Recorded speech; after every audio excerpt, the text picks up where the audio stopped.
Hey there. Tonight, you're not a noble or a knight. You're not on a quest or in a chapel or standing before a king. You're just someone with a dry throat, aching feet, and too little coin to care how the evening ends. And tonight, all roads lead to one place, the Medieval Tavern. It isn't safe, it isn't clean, it isn't even quiet. But it's warm. Sometimes that's enough. This isn't a story of glory or grand design. It's about flickering firelight, the weight of wet wool, and the small, sour comforts of being surrounded by other hungry, sweating, coughing souls. So dim the lights, find somewhere soft to lie down, and let's slip quietly into the noise. You push the door with your shoulder because it sticks halfway, swollen from damp or warped from use, and the moment it gives, it's not just a room you step into. It's an avalanche. Heat presses against your skin, thick with breath and smoke and grease. You can't see much, only shifting shadows, flickering orange light, the glint of wet eyes and iron buckles. But everything else arrives all at once. The noise is not one sound, but many. Voices crashing together like waves, a laugh that turns into a cough, a dog snarling under a table, a mug shattering somewhere far or close, you can't tell. The smell is layered, ale gone sour, boiled meat, old wood, something burned, something living, something recently dead. And sweat. Always sweat. You don't breathe it in so much as let it crawl into your mouth.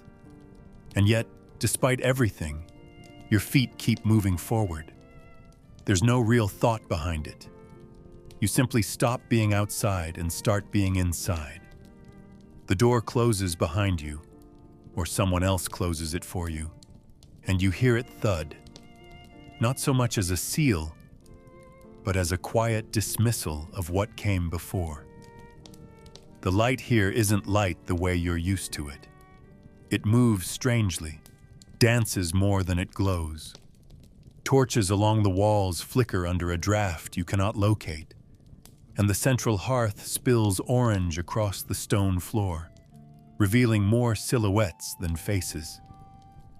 You stand still, but only for a breath, and that breath tastes like meat and ash. It's hot, but not clean. You feel something wet beneath your boot and decide without needing to check, not to look down. Around you, no one stops. The tavern moves around you like a lung, expanding and exhaling. Conversations rise and fall, chairs creak, hands slam on tables. Someone shouts, someone moans, someone sings. Or maybe that's just another moan. You blend in, not because you try, but because no one here cares enough to notice. A man bumps your arm, and you hear him mutter something in a language you half recognize, but it doesn't matter. He's already gone, drifting back into the living fog of noise and bodies. The heat is worse by the hearth, but the light is stronger, so you drift closer, pretending you're warming your hands. You don't take off your cloak. That would be foolish. A bench becomes available, or at least a section of it not entirely occupied. You lower yourself into the space without asking. No one protests. To your right, someone is asleep or unconscious, head tilted back, mouth open, a string of something hanging from his lip. To your left, two women argue over a coin, or a man, or nothing at all. You realize it doesn't matter. You feel your clothes begin to stick to you, not just from the heat, but from the ambient dampness of the room, the invisible residue that seems to coat everything here. Even your skin feels different, slicker, like it no longer belongs to you fully. Behind you, the door thuds again. Another soul enters, You don't turn. You know what they'll find. The same disorienting plunge, the same assault on the senses. In time, they'll find a place to sit, or stand, or collapse. For now, you stare into the flames, but they don't offer comfort. They don't even offer warmth, not the kind you can keep. The fire is for show, or for threat, or simply because something must burn to remind everyone they are still alive. A man coughs wetly beside you and wipes his hand on the sleeve of your cloak. He doesn't look at you. You don't look at him. And still, you stay seated. The sound of a lute drifts through the room, brittle and drowned, as though being played inside a barrel. Someone shouts, "Shut up!" and the music ends. The heat clings to your face. The sweat from your neck rolls into the collar of your shirt and stays there. Your back aches. Your mouth tastes of smoke and metal, and there's nowhere else to go. Not tonight. Maybe not ever. The bench beneath you feels damp before you even sit.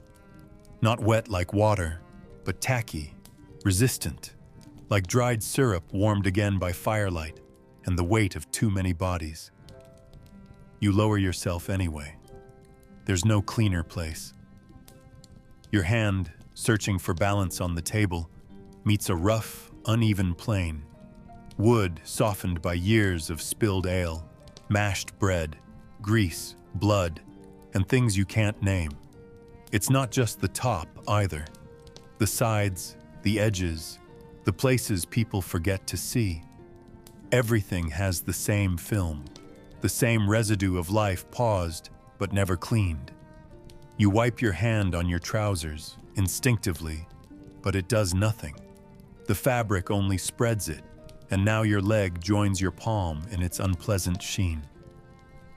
You lean forward slightly, shift your weight, and feel your shirt peel from the small of your back, where sweat and smoke have glued it to your skin.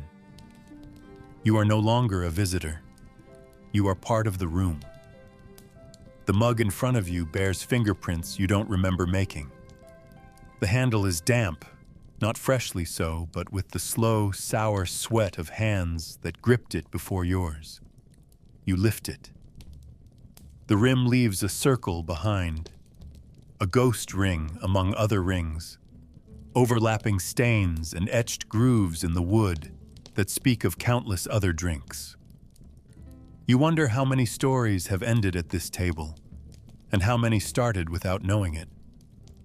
Your drink tastes of wood and iron, of yeast, and something faintly rancid. Not enough to stop drinking, just enough to notice. The taste sticks to your tongue, then to your throat, then somewhere deeper. You shift again. The hem of your cloak brushes the underside of the bench and returns with a sound you don't like. You won't look. There's no point. Everything here is layered. Nothing fresh, nothing dry, nothing really yours. Even the air feels used, exhaled too many times before it reached you. Your breath comes back into your nose heavier than it left. Someone passes behind you and brushes your shoulder. Their skin is warm, wet, and rough. It leaves a trail like a slug across the back of your neck. You flinch, but only inside. You're not the only one being touched, leaned on, jostled. Every movement here makes a mark. Every person you pass takes something from your surface and leaves something of theirs behind. You can feel the invisible coat forming. Sweat, not just your own. Soot, not from your fire. Particles of skin, beer, spit, ash. Your sleeves are heavy, your collar soaked. Your hair smells of smoke and the person who breathed near you too long. The tavern doesn't just surround you, it inhabits you. It seeps through the cracks in your clothes, under your fingernails, into your scalp. You are not clean. You were not clean when you entered. But now you understand that clean is not even possible here. Clean is a word you vaguely remember, like a village you passed long ago and will not see again. You reach for something, your pouch, a knife, a coin, and your fingers meet your belt, stiff with dried ale. The leather sticks, then gives with a crackle. Even metal feels tacky. You rub your fingertips together and they slide strangely, too slow, too smooth. Nothing dries properly in here. The air is too full of breath and grease and human heat. Your eyes sting, not from tears, but from the slow burn of wood smoke that never finds the chimney. You wipe them with your sleeve and feel grit. Your mouth is dry, though the room is moist. Your lips are sticky, though you've barely spoken. There is something growing on your boot, muck, or the spilled contents of someone else's night. When you stand later, you will find that it has hardened, bonded, claimed you. The tavern holds pieces of everyone. In return, it leaves its mark on you. Not with scars, but with a film you cannot wash off. Not tonight. Maybe not ever. You weren't told where to sit, but you knew not to choose the corner by the barrel rack. That seat belongs to someone. Maybe not always the same man, but always someone who doesn't like to share. The fire pit's edge is for those who arrive early or who never left. The spot near the back wall seems empty, but the air around it feels thick with ownership. So you took the bench nearest the middle, not too close to anyone, not too far from the center of things. You didn't ask, and no one invited you, but no one looked twice. That's how you know you chose correctly. The rules here aren't spoken. They're felt, understood, woven into the way bodies shift, glances pass, silences form. When to raise your mug, when to lower your eyes, when to speak, and more importantly, when not to. These things aren't taught, but you learn them faster than any lesson you've ever been given, because the cost of ignorance here is immediate. Voices rise and fall in waves, but not all at once. Certain stories are allowed to bloom, others are swallowed mid-sentence. It depends on who is speaking, who is listening, and what the room needs at that moment. A loud laugh at the wrong time draws a glance, maybe a shove. A quiet insult spoken too close to the fire might never be heard, or might echo further than intended. You watch as a man tells a tale with wild hands and wide eyes, and though his story is ridiculous, the others lean in. Not because they believe him, but because he's earned that moment. Another man tries the same not long after and gets nothing. No one tells him to stop. They just don't look at him. The space around him tightens like cooling wax. It's not punishment. It's gravity. This tavern has its own pull, and it draws around what it wants and flattens what it doesn't. There's no fairness in it, only rhythm. You don't set it, you ride it, or it crushes you. The barmaid doesn't ask what you want. She places something in front of you, a drink, a crust of bread, a bowl of something that used to be stew, and moves on. You don't call her back. Not because you fear her, though maybe you do, but because everyone else didn't call her back either. You notice the unspoken order of things. How mugs are placed just so, edge near the corner, to mean more. How the barmaid notices without looking. How she responds without asking. How the men at the third table always knock twice before passing a jug, and no one else does. You see someone approach the hearth and glance left before sitting, waiting for a nod from a man who hasn't spoken all night. When the nod doesn't come, the newcomer walks away. Nothing is said. Nothing has to be. The rules here aren't enforced. They exist like fog, soft, everywhere, and cold when you break through them. You try not to draw attention, and in doing so, you learn the shape of attention itself. It isn't noise, it's weight. When it lands on someone, you can feel it from across the room. A wrong tone, an unfamiliar face, a pause in the usual. That's all it takes. And then everyone knows. You realize no one wears anything too new here, not unless they're trying to start something. Your boots are muddy enough. That helps. Your voice isn't loud. That helps more. You mimic the way others lift their mugs, how they lean into conversations with one shoulder forward, not two.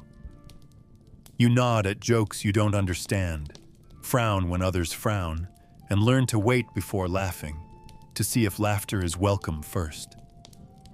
You wonder how often anyone here truly relaxes, or if blending in has simply become second nature.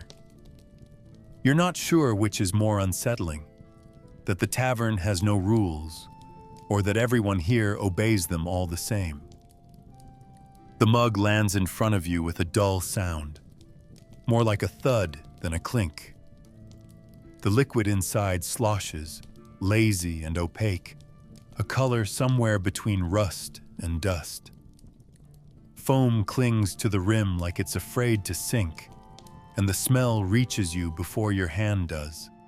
A sour tangle of yeast, wood, and something metallic. You don't ask what it is. No one does. It's not that you don't care. It's that you already know it won't matter. The heat of the room has already claimed it.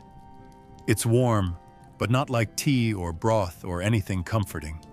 It's warm like breath, like skin, like something left too close to the fire and forgotten. You lift it anyway. Your fingers stick to the handle, which carries a fine coat of grime worn smooth by countless hands. You bring it to your lips. The taste is exactly what you expect, and still somehow worse. Flat, with a hint of vinegar, but also thick, almost chewy. There's a sediment that hits your tongue like sand. You swallow out of reflex more than desire. It doesn't burn. It doesn't soothe. It just moves, downward, slow and unwelcome, like someone else's secret finding a place inside you. A few seconds later, warmth spreads through your stomach. But it's not comfort. It's just awareness. You've added something to the weight already pressing against your ribs. You set the mug down and hear your own breath. Shallow, slow, deliberate. Around you, others drink with more rhythm. Some gulp, others sip, but none pause. No one smiles. The ale isn't for pleasure. It's for filling space, inside the body, between words, under the noise. You take another sip. It doesn't taste better, but your mouth is too dry to stop. The second swallow is easier. Not satisfying, but easier. You glance at the others. No one reacts to their drink. No one grimaces. That tells you everything. This isn't new to them. This is routine. And now it's yours too. The barmaid returns without a word, wipes the table with a cloth that only spreads things thinner, then leaves a second mug beside the first. You didn't ask for it. You didn't even look at her. But the first mug is half empty now, and that seems to be the rule. You nod faintly, though she's already gone. The new drink is no colder, no cleaner. You notice flecks at the surface, bits of grain maybe, or the skin of something boiled too long. You stir it with a finger, then wipe your hand on your sleeve. It doesn't help. Nothing helps. You drink again, not because you want to, because it's there, because it fills time, because your mouth feels like wool and your throat like smoke, Somewhere to your right, someone slams their mug down in anger or joy. It's hard to tell. A small splash reaches your arm. You don't flinch. The liquid clings for a second, then sinks into your tunic, joining the rest of the night's offerings. You are no longer separate from it. The drink is part of you now. By the time you finish the first mug, the room feels no different. Your skin still itches. Your back still aches. Your eyes still sting from the smoke. If you were hoping for release, it hasn't come. If you were hoping to forget, you remember now only how long forgetting takes. The second mug stares up at you, as if daring you to continue. You take it. The handle is slicker this time, like someone else's sweat is still cooling on it. You drink. The motion feels practiced now, though you've only done it a few times. You already understand the pace, the rhythm, the weight. This is what passes for relief. Not improvement, just repetition. A lull. And as your stomach turns gently in protest, as your mouth thickens with sourness, as your head begins to throb in rhythm with the tavern's heartbeat, you realize the drink isn't here to help. It never was. It's here to keep you from noticing that nothing else is going to. It starts as a hollow space, not pain, not yet, just a dull awareness in your belly that nothing has passed your lips today but warmth and foam and smoke. The drink sits heavy but empty. It sloshes when you shift, like a threat more than a comfort. Your mouth feels dry and your teeth rough. Somewhere under the noise, you hear a ladle scrape against a pot, metal against metal, followed by the soft slap of something wet landing in a bowl. You smell it before you see it. Not good or bad, just strong. Boiled fat, burnt onion, old grain, a hint of meat or something pretending to be. You don't rise. The food will come if it comes, or it won't. Hunger teaches patience more than anything else. It doesn't clamor or scream. It waits. And when the bowl is finally dropped in front of you, splashing a little onto the table, onto your sleeve, you look down and feel no gratitude, only instinct. The stew or gruel or mash or whatever name fits doesn't have a shape. It's a color between beige and gray, with lumps. Some lumps are bread, some are beans, some are possibly flesh. None are seasoned. The heat is uneven. The top is lukewarm, the center hotter, the bottom nearly cold. You pick up the wooden spoon left beside it and stir once, not out of curiosity, but to move what looks like skin back under the surface. You don't ask questions, not here. You bring the spoon to your lips, blow without thinking, then sip. The texture fights you more than the flavor. Thick, grainy, like chewing through something that's already been chewed. The taste is bland, but the salt surprises you, sharp and sudden, then gone. Maybe a mistake. Maybe the bottom of the pot. You swallow and feel the weight drop into your stomach like a stone into water. It settles, unpleasant, but necessary. You eat again, faster now. Taste doesn't matter, only the weight, only the space being filled. Around you, others eat with the same rhythm. No one speaks with their mouth full. Not because it's rude, but because the mouth is too busy working. Chewing is labor here, slow, deliberate. Someone beside you drops a bone onto the table, too clean to have come from anything fresh.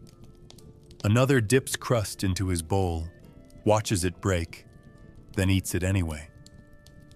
You hear a cough, then a spit, but no one stops. No one even glances. A tooth lost, maybe. A mistake in the stew. or just a moment where the body rejected what the mind had already accepted. The air grows heavier, thick with the smell of hot fat and wet bread. You take another bite. Your jaw aches. A piece of gristle sticks to your tongue, and you swallow it whole, just to make it end. Somewhere in the mess, you find a sliver of something that might have once had a name, a shred of carrot, a thread of meat. It doesn't change the experience. It just makes you remember, briefly, what food used to be. By the time you reach the bottom of the bowl, you're not full, but you're slower. Your stomach pushes back now, not from fullness, but from confusion. The drink churns with the food. Together they make something heavier than either alone. Your breath feels shorter, your body warmer. Not comfort, but mass. That's what the food gives you, a ballast, something to keep you from floating away. You wipe your mouth with the back of your hand, smear something across your chin, then forget it.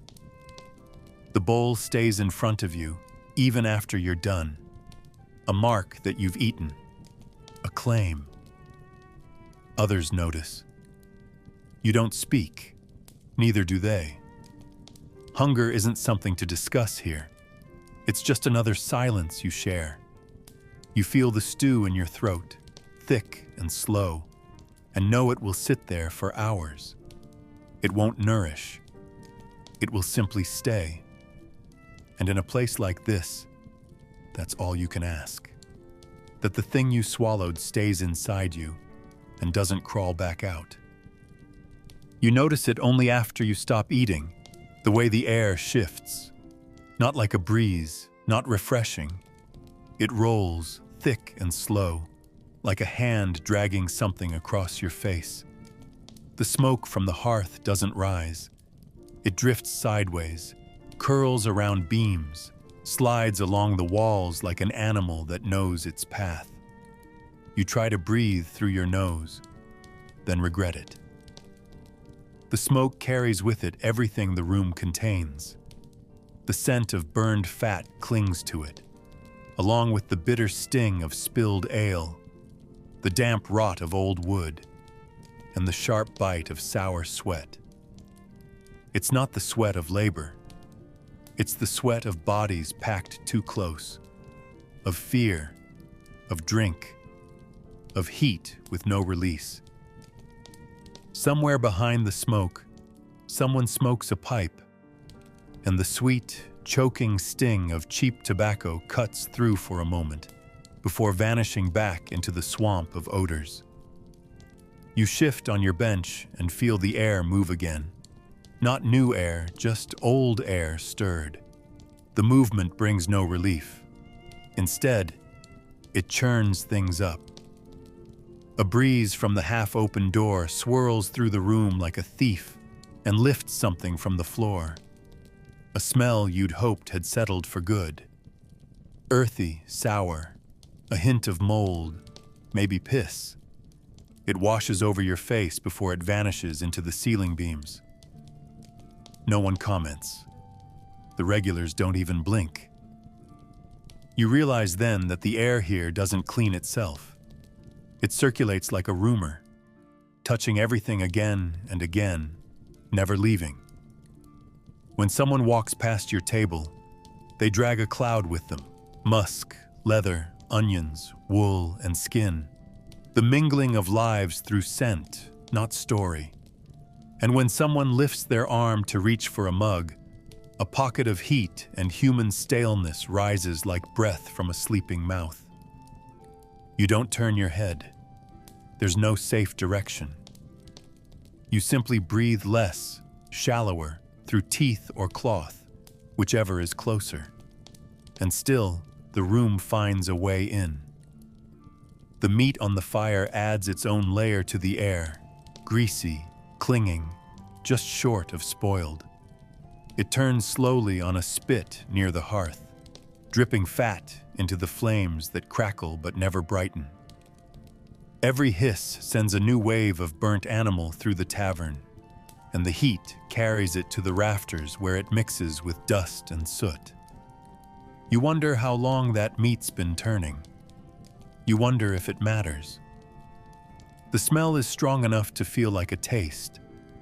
On your lips, your tongue, behind your eyes. It settles in your hair, your collar, the soft crease behind your ears. Even if you left now, it would follow you. You take another sip of drink to clear your mouth, but the liquid only deepens the coating. Now the room is inside you. You glance around and see others scratching their arms absently, wiping their faces with greasy sleeves, sniffing once, then giving up. No one expects the air to improve. They only hope it doesn't get worse. But it always does. A door opens and the cold from outside rushes in. Not sharp, not clean, but different enough to push the tavern's breath sideways. For a moment, you catch something new. Hay, smoke from another chimney, the scent of horses and night. Then the door shuts, and the tavern reclaims itself. The outside world is gone again, and the inside air, disturbed, rises from the floor like something uncoiled. The low fog of sweat and spilled broth creeps higher now, warmed by new bodies, stirred by movement, thickened by talk and breath and time. You wipe your nose, but it doesn't help. The stink is behind it, within it. Your eyes water, not from emotion, but from exposure. The heat has turned the air into a kind of soup, and you are one of the ingredients. You shift your weight again. It doesn't matter. No matter where you sit, the tavern finds you. It presses into every seam, every pore, every soft fold of cloth. You breathe again, carefully, because that's all you can do. It begins as a sound, sharp, sudden, from somewhere behind you. Not quite a cough, not quite a bark, but something between them. You don't turn around. No one does. The room is full of such noises. Someone might be choking. Someone might be laughing. The difference is subtle, a matter of tone and timing. A laugh that goes on one breath too long becomes a wheeze. A cough that catches just right can sound like a punchline. Either way, no one checks. The tavern does not pause to accommodate discomfort. Laughter and suffering share the same register here. You hear another burst, higher pitched this time, followed by a thud. Maybe a mug, maybe a body. A bench shifts, someone grunts. Then everything resumes. The story continues. The table slaps. The dog barks. Nothing is wrong, unless it lasts too long. Then maybe someone will look. But even then, it won't be out of concern. Just curiosity or irritation. You notice how closely the sounds weave together. Someone huffs through their nose, trying to suppress laughter, or maybe trying to breathe. Another voice rises, wet and raspy, delivering the end of a story or a warning. You can't always tell. The boundary between amusement and collapse is as thin as the air here. When a man leans back in his chair and howls, you wait for the rhythm of his breath to determine if it's joy or pain. His mouth gapes, eyes closed, face red. For a moment, no sound comes out. Then it does. Laughter, deep and fractured. Or maybe it's the beginning of something else. He leans forward, grabs his chest, and thumps it with a fist. Still, no one reacts. Not until he spits something onto the floor and wipes his mouth. Then someone claps him on the back. Not as a friend, but as punctuation. A moment has passed. The room accepts it. He drinks again. The coughing fades. Or the laughter. It's all the same. The woman at the far table shrieks with sudden joy, or maybe fury. Her voice cuts through the crowd like a knife, then drops into silence. A mug slams the table. Another voice follows, deep, impatient. Her shriek turns to a laugh, or a sob, or both. No one turns their head. The moment burns bright, then disappears to the larger noise. This is how the tavern lives, in waves and fragments. You never hear a full story. Only the loudest moments survive. Someone coughs again, long and rattling, and spits into the hearth. The spit sizzles. The fire crackles. No one blesses him. No one offers water. There is no sympathy for a body in revolt. The room has no patience for weakness, only noise that fits. And as long as the noise continues, no one asks what caused it. The difference between a drunken outburst and a final breath is measured only in volume. You sit still. You breathe slow. You wonder if your own body could betray you, and whether anyone would notice if it did. The soundscape continues. Hiccups and gasps, laughter cut short, a man humming with a wheeze buried in it. Somewhere a child cries, or maybe it's a drunkard remembering something bitter. You see shoulders shake, hands clutch bellies, backs arch over tables, some in joy, some in pain, all of it indistinguishable in this dim, noisy murk. The line between merriment and misery has dissolved completely. A man falls off his bench and groans.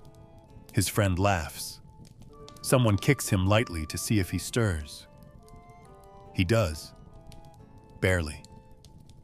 The laughter grows. It spreads like mold on bread, quick, inevitable, slightly foul.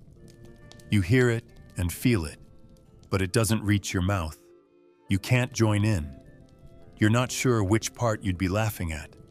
The man, the fall, the sound, the fear. You take another breath, carefully. The air scrapes your throat, and for a moment, you cough. Just once. No one turns to look, and somehow, that's the most terrifying part. The silence before it starts is always the same. It's not complete stillness, there's never that, but a kind of tightening, a pause where the words thin out, like breath held under dirty water. It happens at every table eventually. A shared glance becomes a stare. A joke repeats once too often. A name slips out that shouldn't. You don't always notice the moment until it's past. But once you've seen it once, you start to feel it. It hums under every conversation, under every toast and slap on the back. Every table in this place holds a fight inside it, like a bone waiting to snap. You hear laughter, but some of it's too sharp. You hear a story retold, but one listener leans back instead of in. You see hands rest on hilts, not mugs. It doesn't take much. One word too fast or one glance too slow. The mood here is built on layers of dust and heat and drink and old wounds. Nothing is neutral. Everything is waiting. It happens near the door first. A man stands, not quickly, but deliberately. His shoulder catches the edge of a cloak. The owner turns. Their eyes meet, not long, but long enough. Something is said, something short. A name, maybe, or nothing at all. The man who stood does not sit back down. He raises his mug again, but the angle is wrong. Too high, too careless. It spills. Not much, just enough to matter. Enough to reach someone else's sleeve. The shift is instant, not loud, not theatrical. Just a breath pulled in sharply, a shoulder squared, A bench scraping across the floor. Voices lower, not raise. That's how you know it's real. When men get quiet, you know something is about to break. You don't look directly. You watch through reflection, through the edge of your vision. One hand goes under the table. One foot moves behind a chair. The tension spreads outward. Other conversations slow but don't stop. Everyone pretends not to notice. That's part of the ritual too. And then, nothing. At least this time. A word is swallowed. A hand is raised, but only to drink. The moment passes, like a twitch in a sleeping dog. For now. But it stays with you. The knowledge that it could have gone the other way, and still might. That behind every toast, every friendly shove, every shared laugh is a bruise, a broken promise, a blade waiting to be remembered. The tables carry history, not just tonight's, but last week's, last season's, last winter's when someone didn't come home. You hear a voice rise elsewhere, louder now, not angry, just bold, braver than the room wants. A few heads turn, a chair creaks, then silence again. It doesn't have to be loud. Sometimes the most dangerous fights never make a sound until the blood shows. You shift in your seat and feel the table's edge against your thigh. Rough, worn, but solid. You imagine the stories soaked into its grain. You imagine how many knuckles split on this wood. You don't touch it again. Later, another scuffle almost breaks. You see a mug lifted too quickly. A joke lands wrong. Someone leans in, close enough to breathe on another's neck. No one moves to stop it. That's not how this place works. Interference is its own kind of offense. You learn quickly that help isn't always welcome, that calm is fragile and often false. The men at the next table speak too quietly now. Their eyes never leave each other's. One of them laughs, a short, hard noise with no joy. You don't know what it means. You don't want to. Your own shoulders tense. You lower your gaze and keep your hands still. You become invisible as best you can. The fight doesn't come, but the threat of it clings to the room like soot. Every corner of this tavern holds a spark. Every table holds a grudge. And all it takes is one mistake, one breath too loud, one story too close to truth. You understand then why so many drink so deeply. It's not for joy. It's to dull the edge of waiting. It's not a hard touch, not a shove, just the weight of fingers landing on your shoulder, too casual to be a threat, too familiar to be innocent. You don't see the hand before you feel it. Warm, damp, slightly trembling with drink. The kind of touch that leaves more than pressure. It leaves residue. Heat. Uncertainty. You freeze for half a second, not from fear, but from calculation. Who it is, what they want. Why now? Around you, the tavern doesn't change. The voices continue. The fire cracks. Somewhere someone laughs, someone groans, someone spits. But the part of the room touching your skin is suddenly louder than the rest. You don't move your head. You wait for the grip to shift, to tighten, to slide off, to speak for itself. It doesn't. The fingers linger, not gripping, not retreating, as if they belong there, as if your shoulder is public property in this place, just like the bench. just like the bowl you didn't ask for, just like the air you've been forced to share. When the hand finally lifts, it leaves a print of sensation behind. Damp fabric, skin warmed unevenly. The feeling stays long after the fingers are gone, like steam clinging to glass. You don't turn to see who it was, or maybe you do later, quietly. It doesn't matter. The moment passed, but the boundary didn't return. In this place, the space is a privilege, one you don't have. Shoulders touch, knees knock. Someone leans too close when they speak, their breath crawling over your cheek like smoke. Another squeezes past your bench, his hip pressing into your spine as he goes. No apologies, no acknowledgement.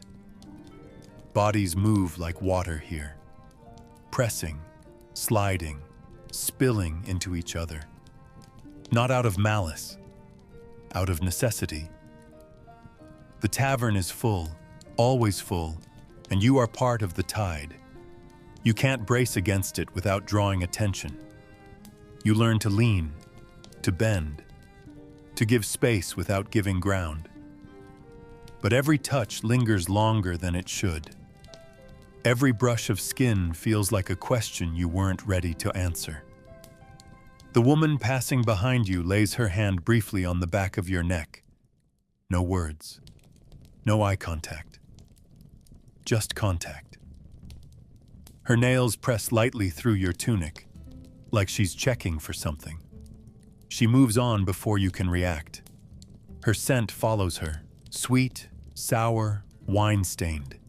You don't know if it was a mistake, or a message, or a game. You never will. That's the trouble with touch in a place like this. It doesn't ask permission, and it doesn't explain itself. You shift your shoulders, trying to shake the memory of it. But you can't. You're not alone in your discomfort. Across the room, someone slaps another on the back, harder than necessary. A moment of forced cheer or veiled threat. A hand on a thigh. A finger tracing the rim of a mug that isn't theirs. The difference between intimacy and intrusion has collapsed completely. Here, bodies exist in a blur. You are flesh among flesh, no longer private, no longer sovereign. Just another surface in a place full of hands. You find yourself pulling your arms in tighter, elbows close to your ribs, shoulders hunched forward, a way to make yourself smaller, less available. But it doesn't work. The tavern finds you anyway. A sleeve brushes your arm. A knee presses against yours under the table. A stranger's boot scuffs your heel, and you feel the vibration all the way up your spine. There's no escape from the nearness. Even the smoke feels like fingers, wrapping around your neck, sneaking into your clothes. The air is moist with breath, thick with touch. You take a sip from your mug just to give your hands something to do, just to remind yourself where your skin ends and someone else's begins. But it's a losing game. The tavern always wins. Its walls are too close, its patrons too many, its rules too quiet. You brace for the next touch. It will come. Not if, but when, and when it does, you will do nothing, just like now. Because here, that's the only choice you have. You endure, you remain, and you hope that next time, the hand doesn't linger quite so long. The first thing you notice is the plate. Wooden, shallow, and stained with more than just tonight's stew. The grain of the wood is darkened from years of fat and smoke, each groove filled with the ghosts of meals long finished.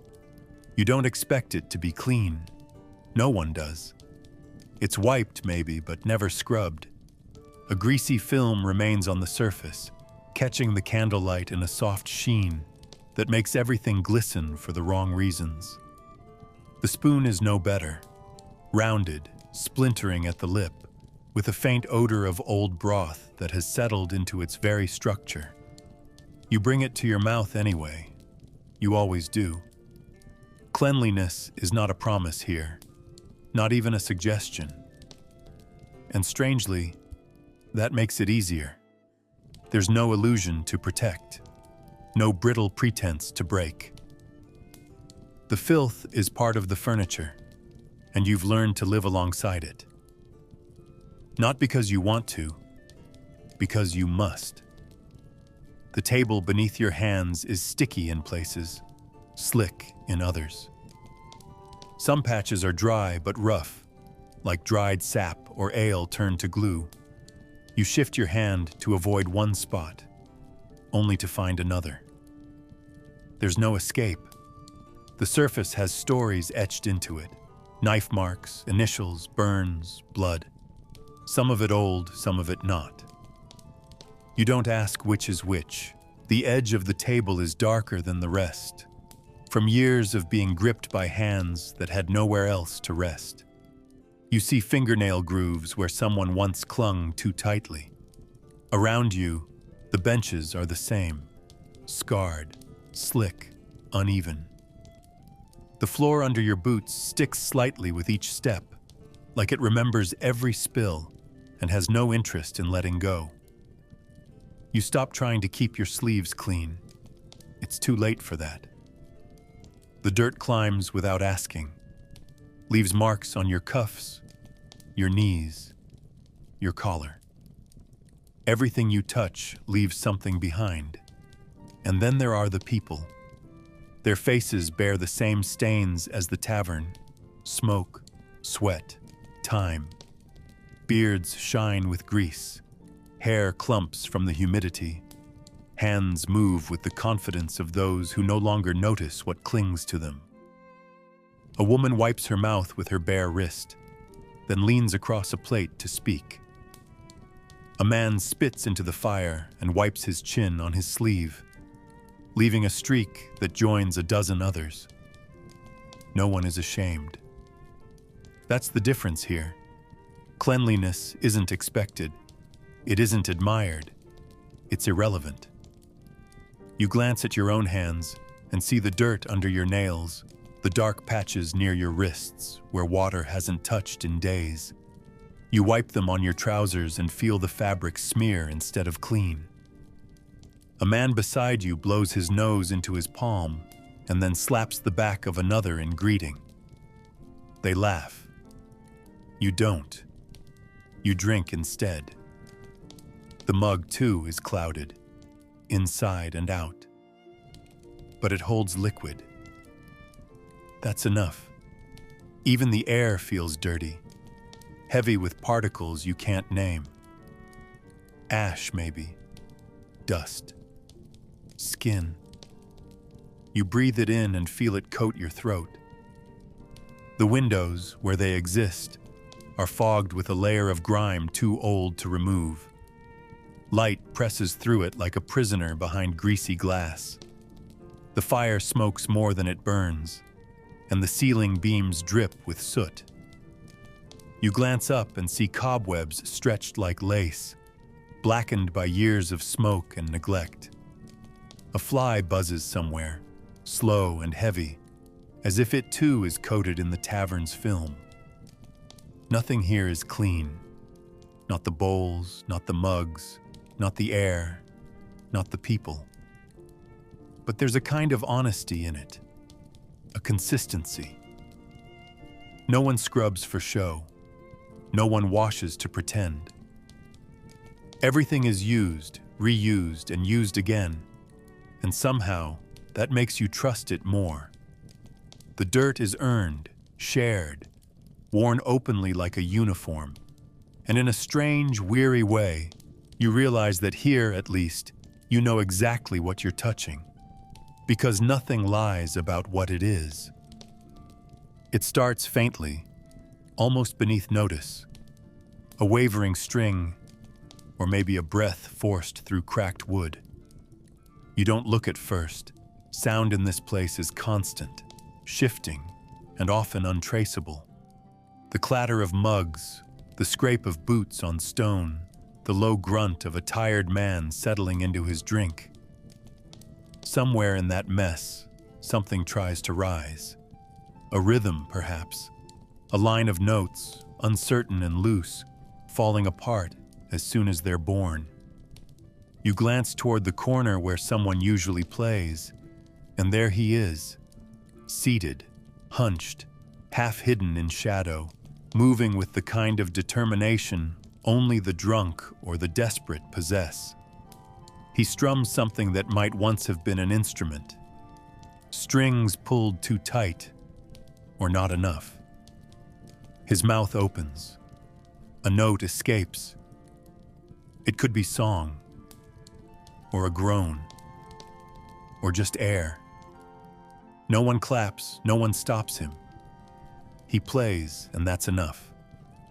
You listen, not because it's good, but because it's there. The notes trip over themselves, colliding like strangers in the dark. There is no melody, just fragments. A beginning that never leads to a middle. An end that doesn't arrive. Sometimes you think you hear a tune you almost recognize, but it slips sideways into something else. A ballad, a hymn, a lullaby all hinted at. None complete. The bard closes his eyes as if that might help. His head wobbles gently with the rhythm he's invented, or remembered, or imagined. The tavern pays him no mind. A man near the hearth curses softly, but not at the music.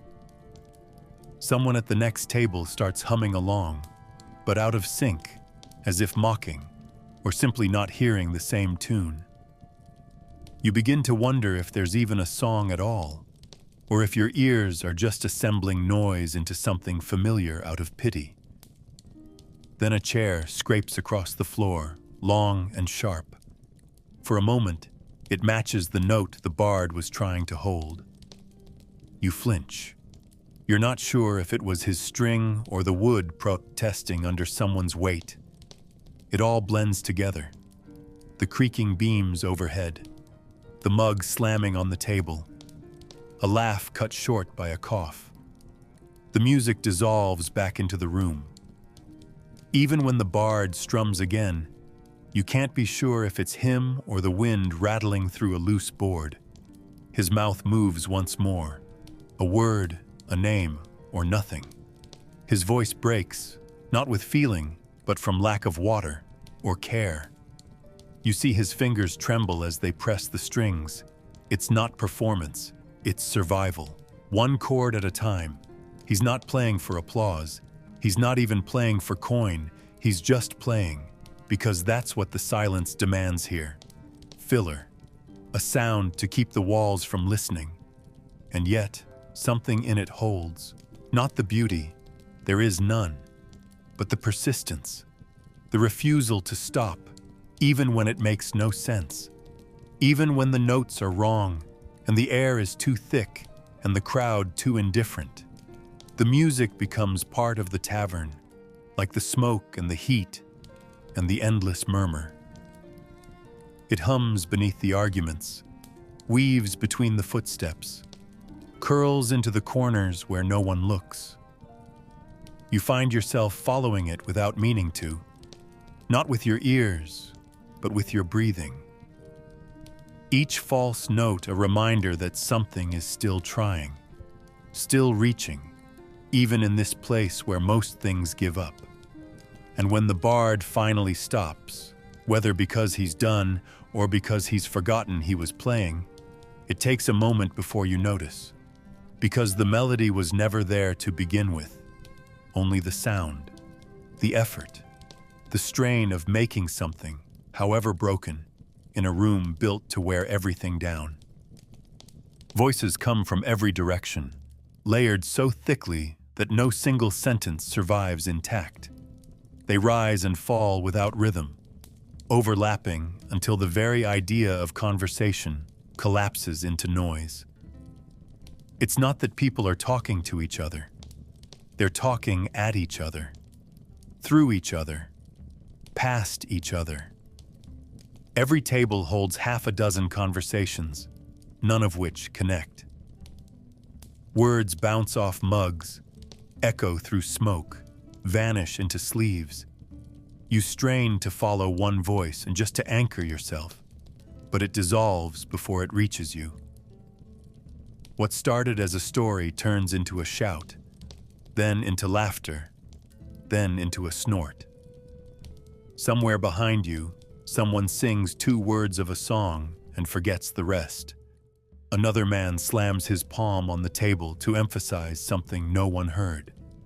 A woman speaks into her cup, not waiting for anyone to reply. The room feeds itself on this, on the weight of sound, not its content. Every voice is too loud, not because anyone wants to be heard, but because they're afraid not to be. If your words don't cut through the air, they disappear. If you speak softly, the tavern swallows you whole. So everyone shouts, not in anger, in necessity, just to stay real. You watch a man lean forward to speak, but the table doesn't listen.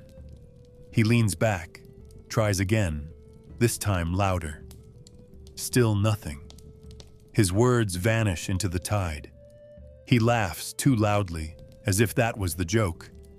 Across the room, someone yells a name. No one answers. Or maybe they do, but the reply gets lost in the scrape of a stool and the thump of a boot. You see mouths move with urgency, but the ears nearby remain still.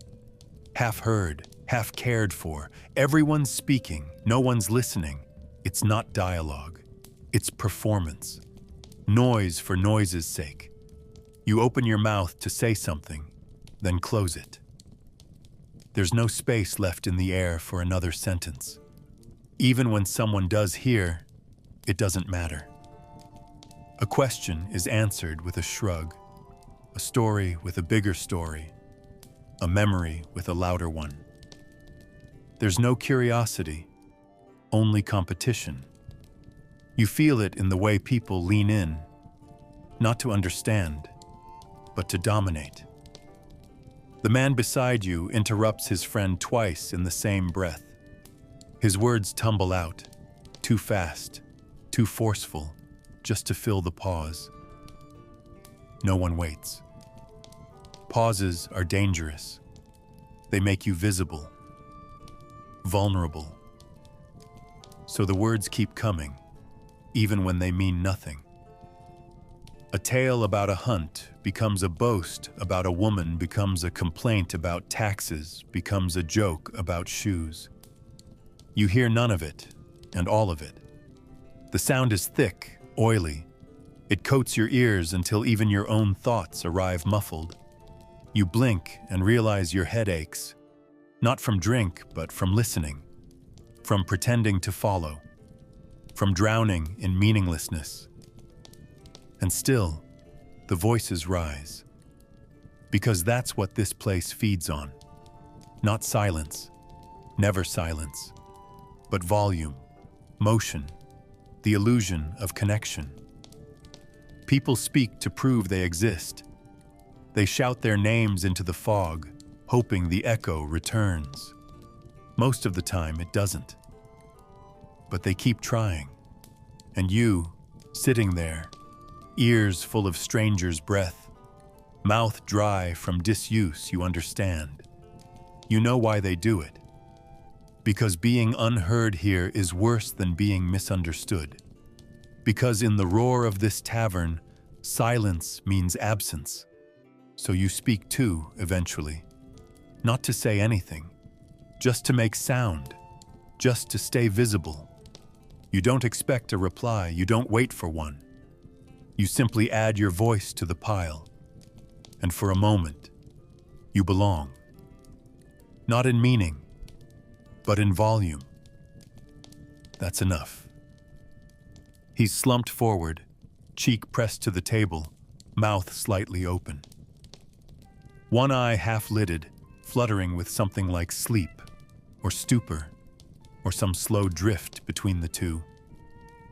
You wouldn't look twice. Men sleep like this all the time here, propped against empty mugs, curled in corners like dogs near the fire, heads sagging with the weight of too much ale and too many nights. But this one, you notice the hand. It's not limp, not slack. It's resting with too much purpose. Fingers curled, but not loose. Settled in a grip that's neither accidental nor fully conscious. And beneath that hand, you see it. The hilt. Not long, not ornate. Just a plain, worn handle, slick with use. A blade meant for utility, but capable of anything. It's half-sheathed, half-bared, edge glinting where the candlelight finds it. He's breathing, slow and loud, but the knife breathes with him, and suddenly, the entire room shifts around that stillness. You feel it in your spine before you understand it in your mind. That edge of danger that doesn't move, doesn't speak, doesn't need to. It just is. Like a pit in the ground, or a sharp corner in a dark room. Even asleep, the man exerts pressure on the air around him, not through size or status, but because his body hasn't let go. You don't know if it's instinct or ritual, but the blade under his palm seems like a part of him. Not a weapon, but a limb. One you'd never see swing, only feel. The people around him speak softer near his table. No one disturbs him. A plate left too near is nudged away with a glance. Someone shifts seats rather than brushing his boots. It's not fear exactly. It's accommodation. As if everyone has silently agreed that this man's stillness costs too much to interrupt. The knife makes the rules, even when no one is holding it. Your body adjusts automatically. You keep your elbows in, your voice lower. You don't stare, but you don't ignore him either. You treat his sleep like a thing that might wake up angry. And perhaps it will. The line between rest and readiness here is thin, blurred by drink and history and the need to survive a little longer. You don't know what would rouse him. A touch? A word? The wrong kind of silence? You wonder how many times he's woken with his fist already moving, the blade already lifted. How many nights he's slept like this. One hand on violence, the other forgotten. You realize that in this place, rest is never complete. Safety never total. Everyone lies down half ready, half guarded. Even unconsciousness carries an edge. And you understand it not as paranoia, but as practicality. Sleep doesn't protect you here. You protect yourself from within it. Or you don't wake at all. Eventually, your eyes drift. The tavern folds back in around him. Louder, messier, real. Someone throws a bone to the dog by the hearth. Someone else knocks over a stool and curses in a dialect you don't recognize. But the shape of the man remains. Still breathing. Still holding. You forget the details, but not the feeling. That press of tension that never announced itself, never exploded, never moved, just existed. Constant and quiet. A warning without words. And as your drink warms in your hand and the floor grows stickier underfoot, you understand the message his sleeping body delivers more clearly than any song or speech you've heard here tonight. Even in rest, there are no guarantees. Even in stillness, there are teeth. You take a sip and try not to look at him again. But your body doesn't forget. It stays careful. It stays small. Because the blade is still there, and the hand still remembers. Laughter erupts suddenly, sharp and chaotic, as if someone has torn the air open. It fills the room like smoke, curling through rafters and over mugs, bouncing off walls blackened with time. It doesn't matter what caused it. A joke, a stumble, an insult that landed just right. The reason fades before the sound does. You hear it begin at one table, then catch at another, and for a moment the tavern feels full of life. Not joy exactly, but momentum. A momentary illusion that the room is unified, sharing in something warm. But it ends just as quickly. A choked breath, a wheeze, a final bark of laughter that drags too long. Then quiet. Not real silence. There's still the creak of wood, the wet clink of mugs, the wheeze of the fire. But the laughter is gone, and the space it leaves behind is sharp. Edged. It was too much, too loud. Now everyone feels it, like thunder without the lightning. You sip your drink and don't meet anyone's eye. The room becomes still in a way that draws your awareness to every minor sound. Someone coughs, and it echoes. Another shifts on the bench, leather against wood. A spoon drops, and the metal ring is almost violent. No one speaks. Not really. A few try to pick up threads, half-hearted jokes, a repeated story, but they unravel in midair, collapsing into the heaviness that has settled like fog. You can feel the tension thickening around your shoulders. Not just yours. The tavern itself seems to hold its breath. This is the moment between. After the outburst, before what might come next. You sense movement, not physical, but emotional, a restless energy looking for somewhere to land. The laughter has stripped away a layer, exposed something raw. Not fear, not yet, but anticipation. As if the room knows it can't stay quiet for long. Something has to fill the void. Then come the looks. Not many, just a few across tables, over mugs, from shadows. You see someone glance too long, and someone else notice. You feel it in your spine. The shift from ease to edge. The pause between noise and noise. Laughter gave everyone permission to forget where they were. Now they remember. And what they remember isn't safe. Someone clears their throat, slow and deliberate. Another reaches for a drink they don't want, just to have something to hold. You start to count the seconds between sounds.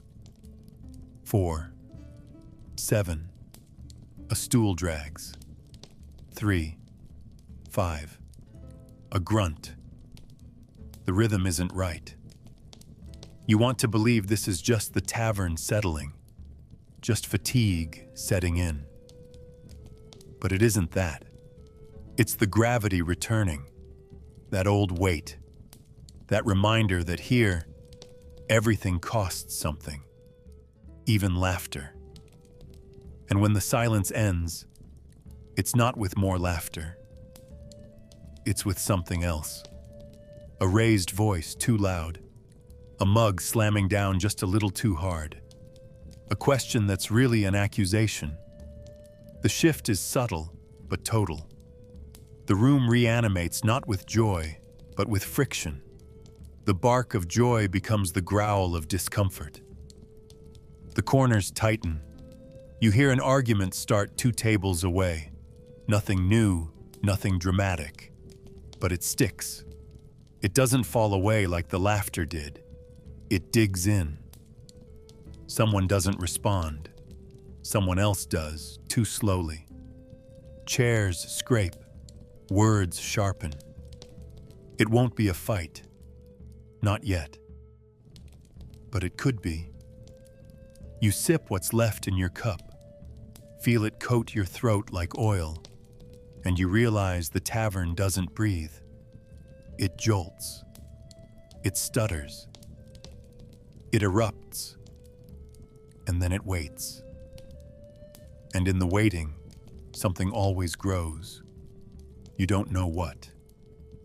Only that it's worse. The sensation starts at your collar, where the rough fabric rubs against your neck. It's not new. You've felt it before, many times. But tonight, it seems more persistent. The skin beneath your shirt itches in patches, dry and tight, as if reacting to something invisible. You reach up once, scratch, then stop, because scratching only reminds you of it. Your sleeves feel warm, damp from the tavern's heat, and heavy with something you'd rather not name. There's straw in the seams, you're sure of it. Sharp little slivers that catch on your forearms when you shift. And lint, and dust, and hair. Not yours. Not even from today. You feel it when you bend forward to reach your mug. A thin prickle down your back, like something crawling. You twist your shoulders, subtly, as if the movement might shake it off. It doesn't. You don't ask what it is. You already know there's no answer that would help. Maybe it's a flea. Maybe a bit of ash from the fire. Maybe something small and soft and alive, traveling between hosts without care or notice. The tavern is full of them, tiny stowaways, passengers of wool and skin and time. No one bothers to check. No one flinches when a hand reaches into a shirt to scratch. It's as common as drinking, as blinking. Your thighs itch now too, and you shift in your seat, feeling the roughness of your trousers grind against tender skin. The bench is no cleaner than the floor, coated in old grease and worn smooth from too many backsides. Whatever clings to it now clings to you. You reach down, adjust your tunic, try to shake loose the feeling. It lingers. It always does. The more you try to forget it, the more your body reminds you. You remember the dog that brushed against your leg earlier, mangy, with patches of fur missing, dragging something unseen on its belly. You didn't think twice then. Just another stray in the tavern, another piece of the living filth that moves between the walls. But now you wonder what it carried, what it left behind on the straw-covered floor, what transferred to your boot and up your leg. A woman 2 tables down is scratching too, absent-mindedly, behind her ear, then along her arm. She's not embarrassed. No one is. This is part of being here. The itch, the skin, the quiet toleration of minor misery. You see a man roll up his sleeve and inspect a welt. He shrugs, covers it again. Nothing worth mentioning. You wonder how many rashes bloom in this room each night. How many crawl away unnoticed, tucked under layers of sweat and cloth and skin. The body becomes a sponge for the tavern, soaking in everything it touches, holding on to things it can't even name. Eventually, you stop scratching, not because the itching stops, but because it becomes part of the background. One more discomfort among many. You sip your drink and let your shoulders sag. The heat from the fire makes your shirt cling tighter, and you feel new itches start to form, bloom, spread. But you don't move. There's no point. The tavern presses into your skin the same way the smoke presses into your hair, the way the noise presses into your ears. It becomes part of you. And you know, later, when you're somewhere else, if you're lucky enough to be somewhere else, you'll still feel it. A phantom itch, a memory left behind by this place. But for now, you endure. Not because it's bearable, but because it's shared. Everyone here itches. Everyone here stays quiet. And so do you. It doesn't begin with a scream or a crash. It begins with a breath held too long, a pause in someone's voice, a look that lingers 2 seconds past safe. Then a chair shifts sharply, not because it needs to move, but because someone wants to be seen moving it. Words come next, quick, low, shaped like questions, but thrown like stones. You don't catch the start. No one ever does. By the time heads turn, it's already happening. One man rises too fast, another doesn't. A mug spills, a hand jerks forward, a shoulder snaps back, a noise like a table leg breaking, then motion, dirty, clumsy, and unstoppable. Limbs grasping, not striking with precision, but colliding with force. There is no technique, just heat, just noise, just movement too fast to follow. The air thickens. You shift slightly, but not away. No one gets up to stop it, not yet. The fight belongs to them, for now. But it spreads, like smoke or sickness. The energy that started between two men begins leaking outward. Someone gets bumped. Someone else shouts. Another table scoots back too hard, sending a bench tipping into someone's knees. Suddenly, 5 people are on their feet. Maybe 3 of them don't even know why. It doesn't matter. One voice rises above the rest, cracking and furious. Another answers with laughter that's all teeth. A stool flies, grazes a beam, thuds against the floor. Not close enough to be dangerous. Close enough to remind everyone what could be. A plate crashes somewhere in the back. Now even those trying to pretend it's not happening can't ignore it. The fire flickers against a growing chaos. Someone grabs the bard's instrument, maybe to save it, maybe to swing it. You can't tell. You stay seated, still, eyes low, body angled just enough to say, "Not mine, not now." And still, it brushes you. A hand grazes your shoulder. A boot knocks your mug. Then, as if following some rule no one speaks aloud, it stops. Not like a curtain falling, but like a breath held just a little too long being finally released. One of the men falls, hard, with the sound of meat hitting stone. Another stumbles back and sits, not because he wants to, but because his legs stop trying. The voices don't quiet immediately. There are still threats in the air, half-formed sentences like smoke after fire. But the movement ends. The need for it passes. Someone spits on the floor, not at anyone, just at the space. Someone else picks up a stool, slowly, with the dull expression of someone cleaning up their own mess. The man on the floor groans once, then is ignored. The room resets, not clean, not calm, but returned to something it recognizes.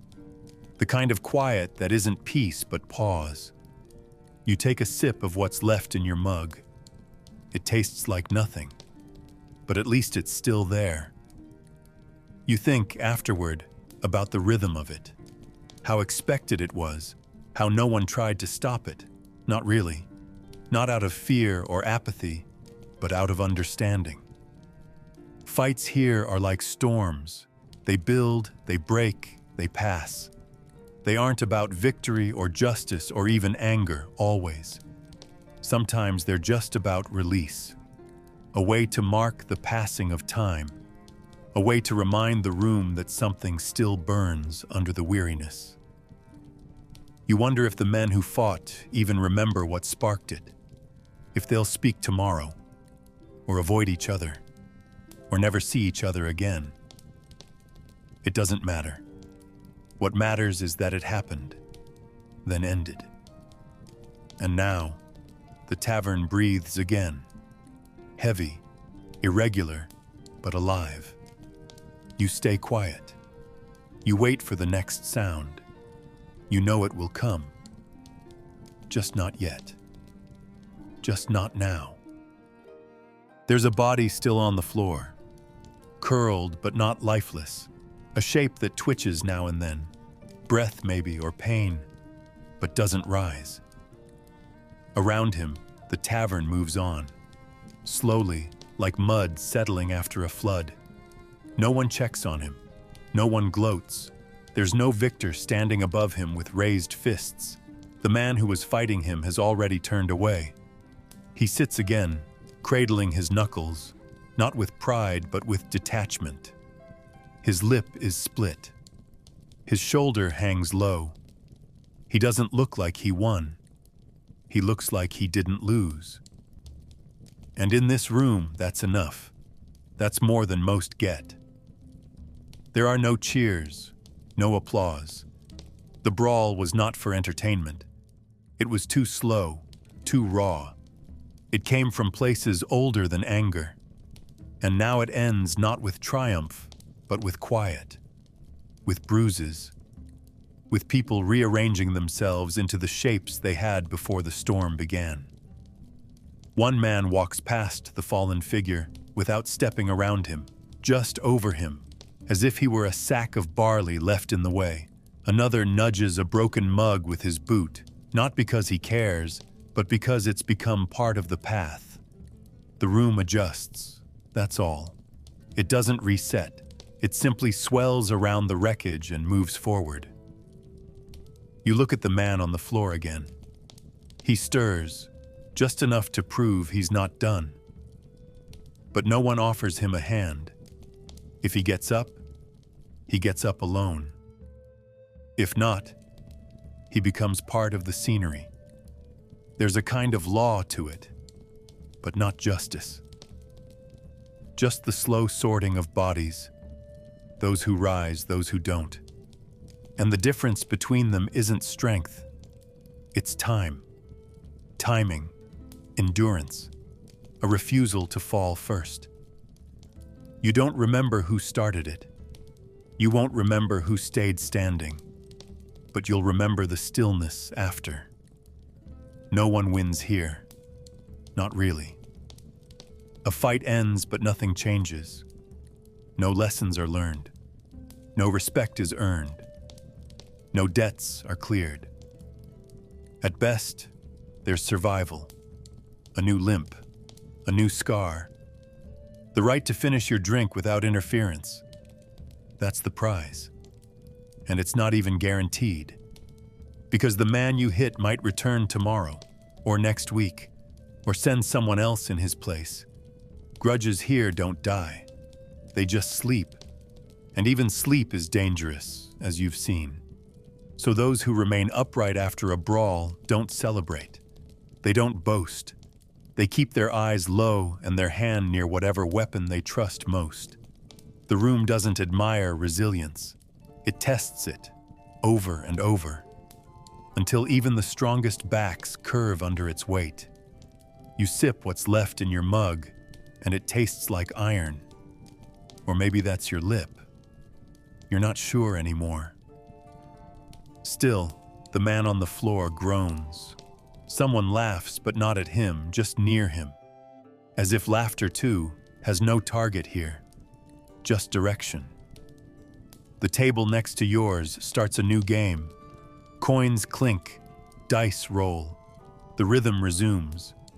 The tavern's breath evens out again, as if nothing happened, as if nothing ever happens. And maybe that's the truth. Fights, falls, blood, they're all part of the room, not interruptions to it. You don't count victories. You count moments when you're not the one on the ground. That's the rhythm. That's the measure of safety. The man doesn't rise. Not yet. But the night isn't over. He might still stand. Or he might not. Either way, by morning, no one will call it a win. Only an ending. And even then, only until the next one begins. You tell yourself not to look.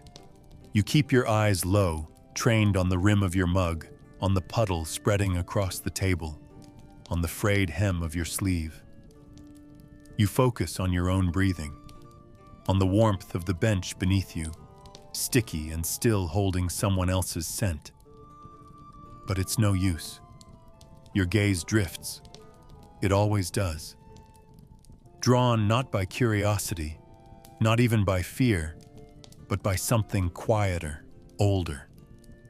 A pull that lives under your ribs and tells you, see this, know this. The violence isn't loud now. It isn't flying chairs or broken teeth. It's smaller, slower, more deliberate. The way one man leans in too close to another, breath touching cheek like a threat.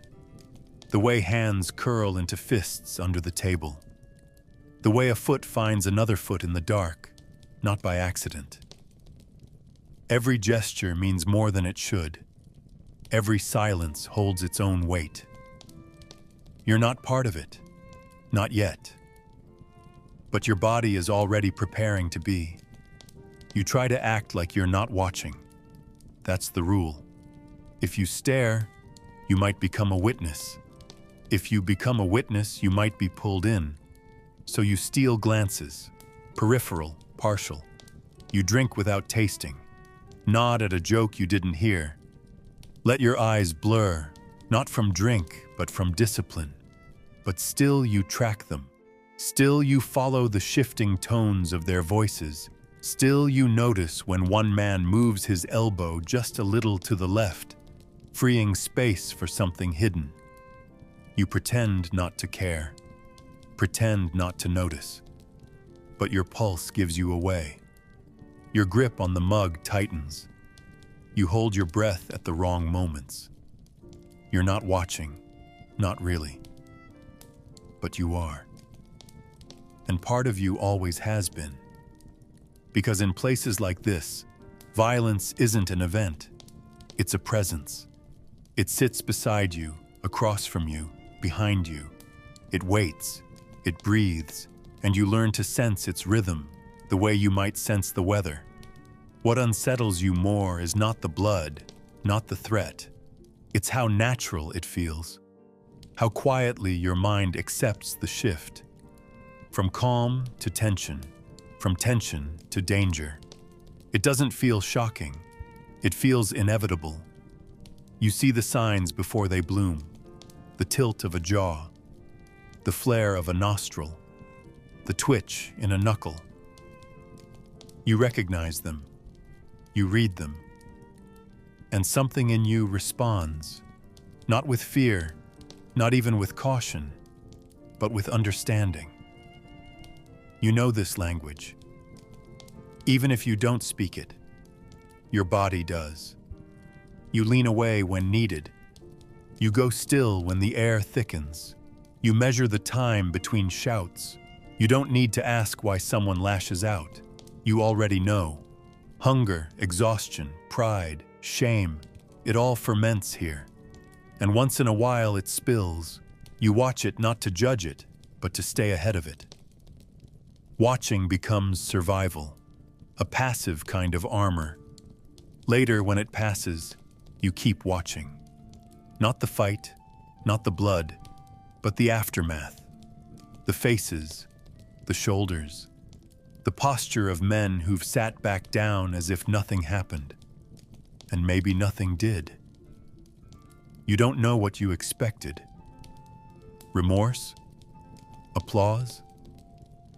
Instead, there's only breath and the soft sound of a new drink being poured. The world continues, and still, your eyes drift. Because part of you isn't looking for answers. Part of you is just trying to understand how a place like this works, how it lives, breathes, endures. And violence is part of that. It's not decoration. It's not performance. It's a pulse. And the longer you stay here, the more it syncs with yours. So yes, you watch, even when you try not to, especially then, because something in you recognizes what this is and knows, as long as you're watching, you're not the one being watched. Not yet. The voice rises slowly, like phlegm in the throat, clearing itself more than beginning. No announcement, no nod, no invitation. Just one man's breath turning into sound, raw and slightly cracked, like a door forced open on rusted hinges. The melody, if it is one, slips sideways as it climbs. Words come slurred and muddied, half of them lost to beer and time. But still, it's a song. Or it wants to be. A low, dragging tune that sounds like it was learned from the back of a wagon, not the mouth of a mother. You recognize none of it, and yet it feels familiar. Not the notes, not the language, the feeling, the reason it exists. This isn't a performance. It's an exhale, an attempt to fill the space with something that isn't fists or silence. And even as it sours in the air, it stays. Because here, that's enough. Sometimes more than enough. Others join, but not in harmony. They join like shadows crowding a fire. A grunt here. A vowel held too long there. Some bang the table in something like rhythm, but not quite. The room doesn't sing together. It leans toward the noise, as if to warm itself near it. And still, the voice continues, dragging the room behind it like a heavy cart.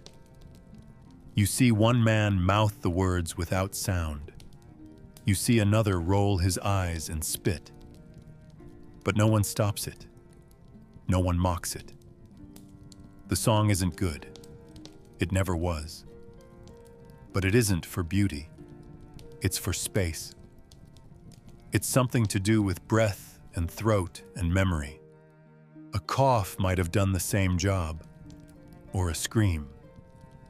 But a song is quieter, almost polite in its persistence. And so it stays, so they sing, and you listen, though you don't want to.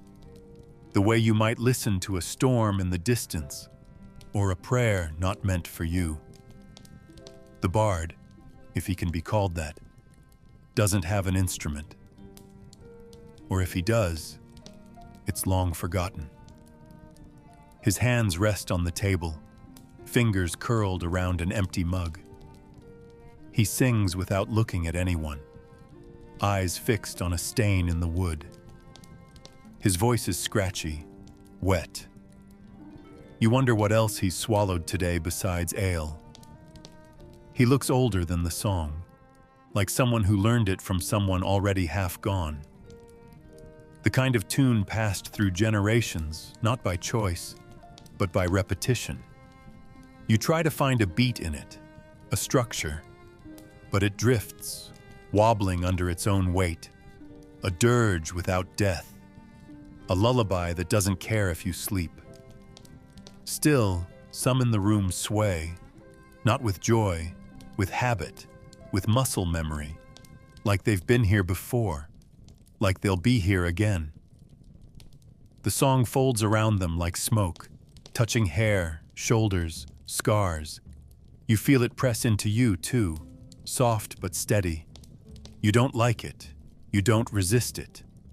By the time the final note arrives, if it ever does, it doesn't land so much as evaporate. The silence after isn't applause. It's a return. The way breath leaves the body. A few coughs, a chuckle. Someone mutters a word you don't catch. The mug stays empty in the singer's hand. He doesn't raise it. Doesn't look up. No one congratulates him. No one asks for more. The song, like everything else here, came and went because it had to. Because something had to fill the space. And maybe that's all music is here.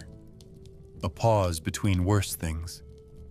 A sound that doesn't bruise. Not beautiful, not moving. Just surviving. Just like everyone else. You shift on the bench. It creaks.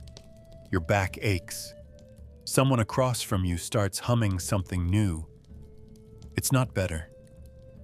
You don't expect it to be, but you listen anyway. Because in this room, even the ugliest song is a sign. For now, no one is fighting. And that, sometimes, is the closest thing to peace. The smile comes and goes in a heartbeat. A flash of teeth in the smoke, framed by lips that twitch too quickly and eyes that don't change at all. You catch it from across the room, an expression meant for someone else, but it brushes you anyway. At first, you think it's genuine, a brief warmth in a place that rarely offers any. But the longer you stare, the more it dissolves. There's nothing behind it. No joy, no amusement, just habit. Or maybe warning. A smile in a tavern like this is never just a smile. It's a tool, a shield, a signal. You know that now. And as you watch it fade, replaced by the same blank tension that fills every other face, you wonder how many smiles tonight have meant what they pretended to. Probably none. The woman who gave it has already turned away. Her mouth is empty again. Her eyes, dark and unreadable, move to the next person. She doesn't look back. You try to think when you last smiled like that. Not from joy, but from necessity. A bend in the face, forced upward, because it's safer than scowling. Because anger invites challenge, and sadness invites questions. But a smile, shallow, empty, forgettable, that keeps people away. It says, "I'm fine, go elsewhere." It says, "I've done this before." You shift in your seat and glance around. They're everywhere, these not smiles, curved mouths with flat eyes, nods without meaning, laughter without depth. Every table holds one. Every conversation is laced with them. A man slaps another's shoulder and bares his teeth. The second man shows his own in return. You can see how little either wants to, but the ritual demands it, and the room keeps moving. Smiles here are part of the script. They soften the edges of threat, or try to. They make insults feel like jokes, or try to. And when they fail, no one pretends to be surprised. You catch yourself doing it too. Not fully, but enough. Your lips curl briefly when someone bumps your elbow and mutters something close to friendly. You smile because anything else might escalate. Because silence can be read too many ways. You smile and you hate it. Because it doesn't feel like you. It feels like the room using your face, turning it into one more mask among dozens. There's no comfort in that. Just repetition. You realize you've been watching people's mouths more than their words. Watching how they move when they lie, when they hide, when they deflect. It's easier to see when you're looking for it. The smiles are never full, never slow. They arrive like flinches, practiced into something smooth. The only true expressions in this place are the ones no one sees. A clenched fist under the table, a twitch in the jaw. The way someone stares at a wall for a beat too long, and then blinks as if waking. By now, the woman who smiled is gone. You don't know when she left. The bench is still warm, but empty. Someone else will sit there soon. Someone else will smile the same way. And you'll watch again. Because you can't not. Because in a room where everyone is armed with something, words, knives, desperation, a smile is still the most confusing weapon. You sip your drink and taste nothing. The smile you wore has already slipped. Your face returns to what it was before. Blank. Tired. You think of leaving. But that would mean standing. That would mean being noticed. So you stay. and wait for the next flash of teeth, the next curve of mouth that doesn't reach the eyes. It'll come. It always does. And you'll see it for what it is. Not kindness, not connection. Just another part of survival. One you've already learned too well. The fire is close enough to sting your face. It spits and cracks in its stone mouth, casting orange light that flickers like breath. For a moment, your fingers loosen. Your spine straightens. There's a warmth here that your body remembers, even if it doesn't trust it. Heat seeps into your bones through stiff sleeves and the grime that coats your clothes. You let it in. You have to. The cold outside is still in your marrow, and this is the first time tonight your skin doesn't feel like it belongs to someone else. But comfort doesn't follow. Warmth and comfort aren't the same thing. You learn that here. Behind you, there's movement. A shuffle of boots, a chair scraping sideways, the clink of something metal, not quite near, but not far enough. Your jaw tightens. Your shoulders pull forward. The fire touches your front. The rest of you stays clenched. You glance over your shoulder without turning your head. Just your eyes. The tavern behind you is a blur of shifting shadows and half-seen shapes. Everyone's doing something, and none of it involves you. That should make you feel safer. It doesn't, because not involved can change fast. A spilled drink, a wrong glance, a laugh too loud. You've seen it happen before. You've seen someone stand too close to the hearth, thinking they'd found peace, only to be yanked back into the room by a stranger's mood. So you stay alert, even as the fire draws your body closer. You let the warmth take your hands, but not your mind. You sit near the edge of the glow, where heat fades but eyes can still watch. That's the trade. Closer would feel better, but closer means you can't see behind you. And you've lived long enough to know that blind spots are where pain begins. Someone sits down beside you, too near. Their leg brushes yours, not enough to be a threat, not enough to ignore. You don't move. Movement can be read, so you breathe through your nose and focus on the fire. It dances for no one, doesn't care who sits where. Flames don't judge, but people do. The man, his smell arrives before his voice. Damp wool, stale ale, breath like something dead. He says nothing, just leans back and stretches his boots toward the blaze. He sighs, like this is his fire, like this is his night. You keep your posture small, contained.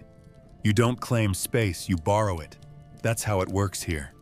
There's no ownership, only endurance. The heat begins to sting your cheeks again.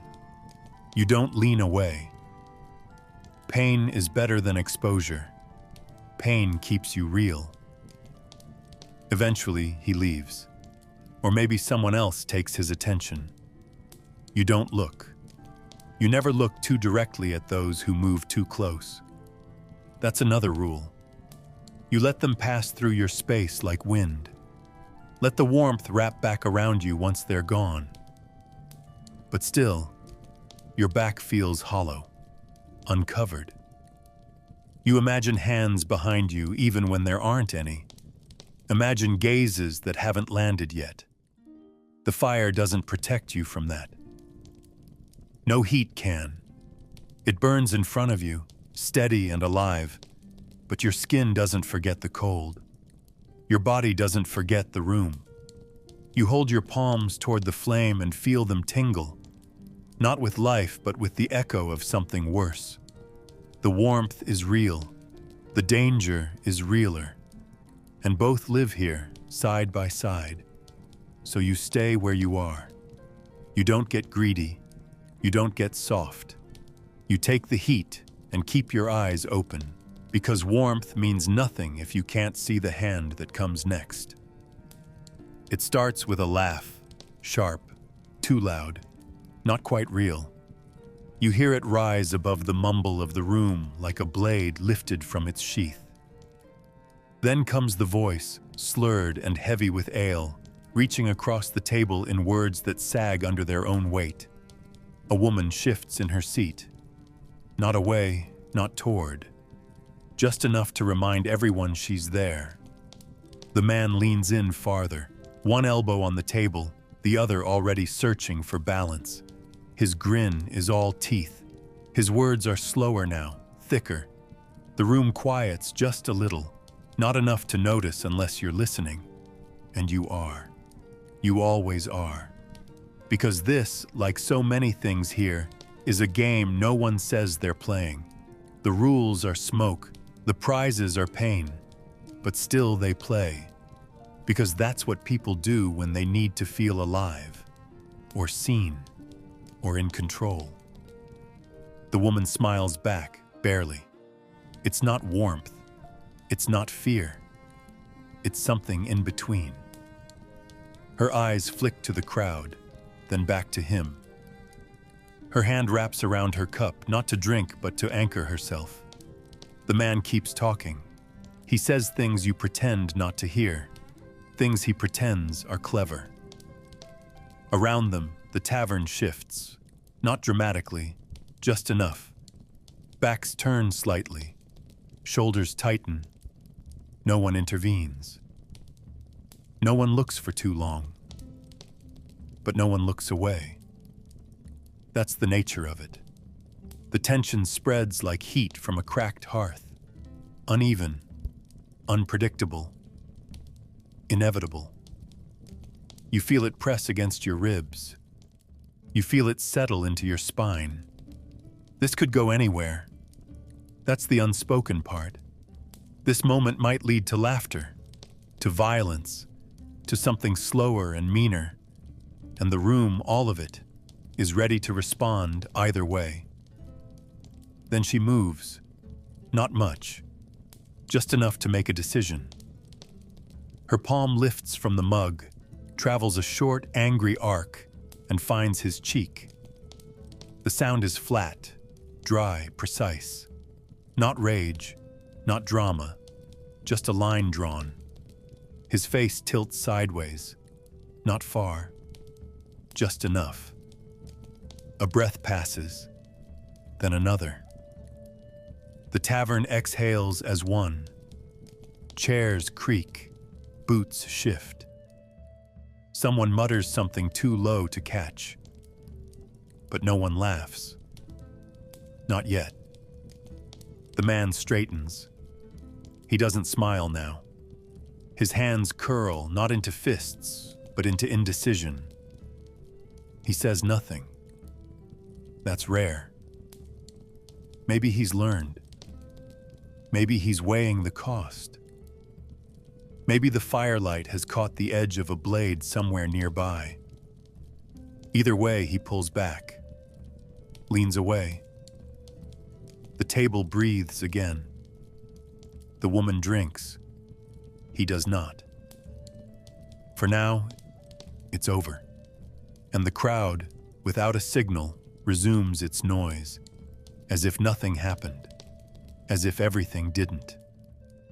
You're still watching. So is everyone else. Even if they pretend not to be, that's part of it too. This place isn't private. Not really. Every word is overheard. Every touch is noticed. Every line has a witness. And what passes for flirting here is rarely about affection. It's a test, a power play, a performance. The slap was just a punctuation mark in a longer conversation no one agreed to have. And now it lingers in the air like smoke. You feel it on your skin. Not just the sting, but the eyes that followed it. Everyone saw, everyone judged, but no one acted. That's how it works. You don't stop the play. You just choose which role you're willing to risk. You pull your cup closer. You don't drink. The taste would ruin the quiet. Instead, you sit with the scene still burning behind your eyes. Someone flirts. Someone slaps. Everyone watches, and none of it is for love. Only for power.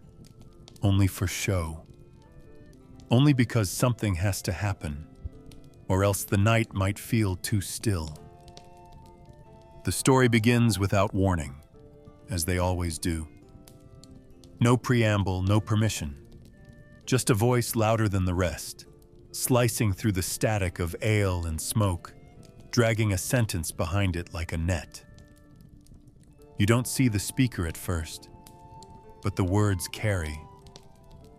Something about a beast in the woods, or a ghost that sings, or a man who walked into fire and came out changed. The details don't matter, not yet. What matters is the rhythm, the shape of the voice, the pauses carefully placed like traps for attention. You turn your head slightly, enough to see the man who speaks. He's not remarkable. That's important. The best liars rarely are. His face is ordinary, worn. His hands move as if they've told this same story to every table, in every tavern, for years. Maybe he has. Maybe it's his job. Or maybe the truth has rotted away inside him, and this is all that's left. Around him, people shift. Not lean in, not quite. Just enough to prove they're listening. Or pretending not to. That's part of the game, too. No one admits to caring. No one grants the storyteller the satisfaction of direct attention. But their bodies betray them. Shoulders turned, mugs stilled in the hand, eyes hovering just off to the side. The man feeds on it. Not like a performer, but like a scavenger. He throws out phrases like bones, lets them rattle on the table. Descriptions too vivid. Names too perfect. Coincidences that align too cleanly. You've heard enough stories to know when they're crooked. But that doesn't mean you stop listening. In fact, it means you listen harder. Because in places like this, lies are often more useful than truths. They're heavier, softer, easier to hold on to, especially after your third drink, especially when the night gets cold. The man leans forward, dropping his voice just slightly. Now he's at the part with blood. There's always a part with blood, or fire, or betrayal. And always, someone dies, but not the man telling it. He speaks like someone who's been through everything and survived because he was smart, or lucky, or cursed. You watch his eyes. They don't move much, fixed on no one, or maybe on everyone, like he's dared each face in the room to call him out, and none have. You wonder if even he believes what he's saying, or if he's said it so many times that it's no longer a story. It's memory, worn smooth by repetition. That happens, you think. Lies told often enough become shelter, something to sit inside when the rest of the world is too bitter.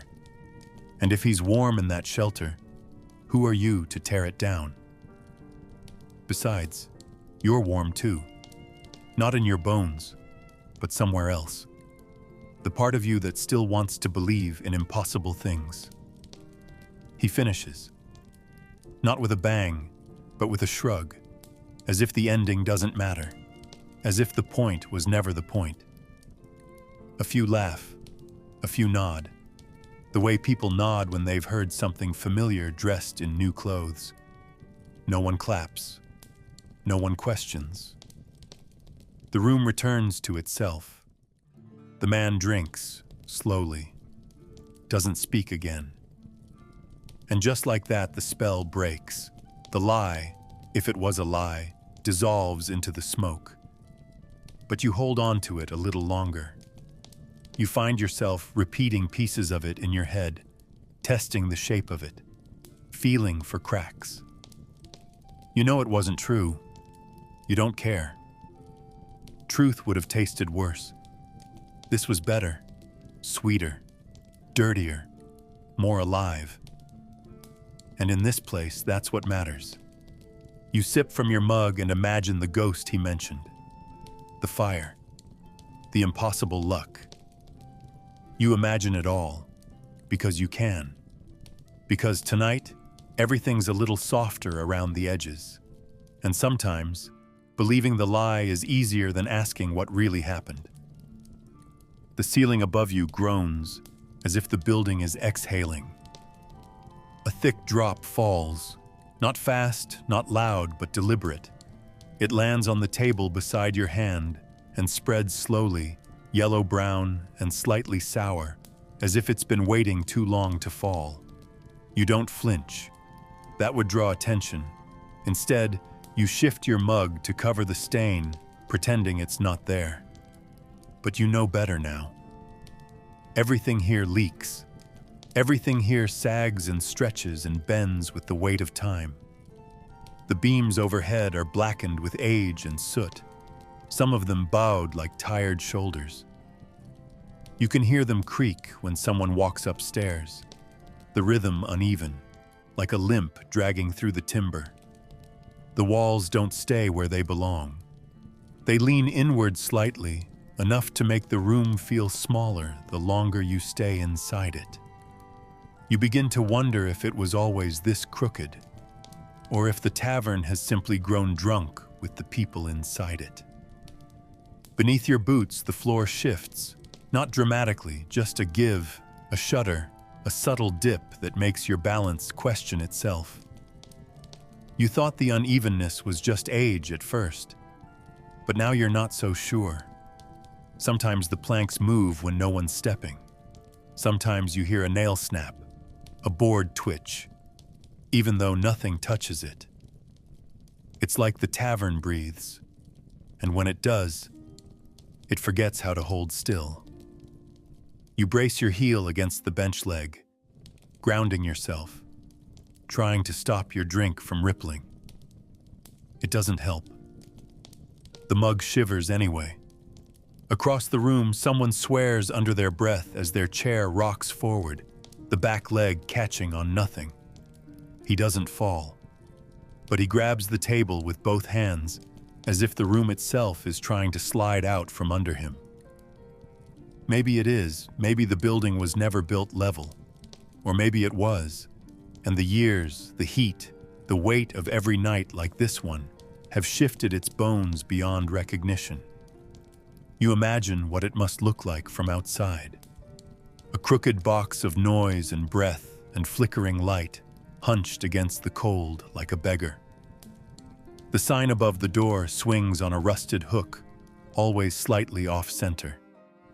Rainwater runs down the sides, collecting in the gaps between stones. And still, people come. Because no one expects stability here. That's part of the draw. A tavern that groans is easier to understand than one that stands too straight. It matches the lives of the people inside. Bent, stained, slowly sinking, but still somehow holding. You tap the edge of your plate. It wobbles.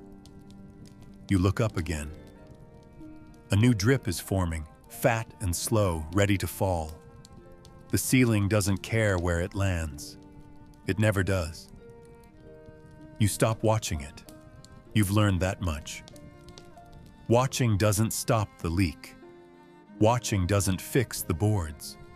The tavern will move as it pleases. It has for years.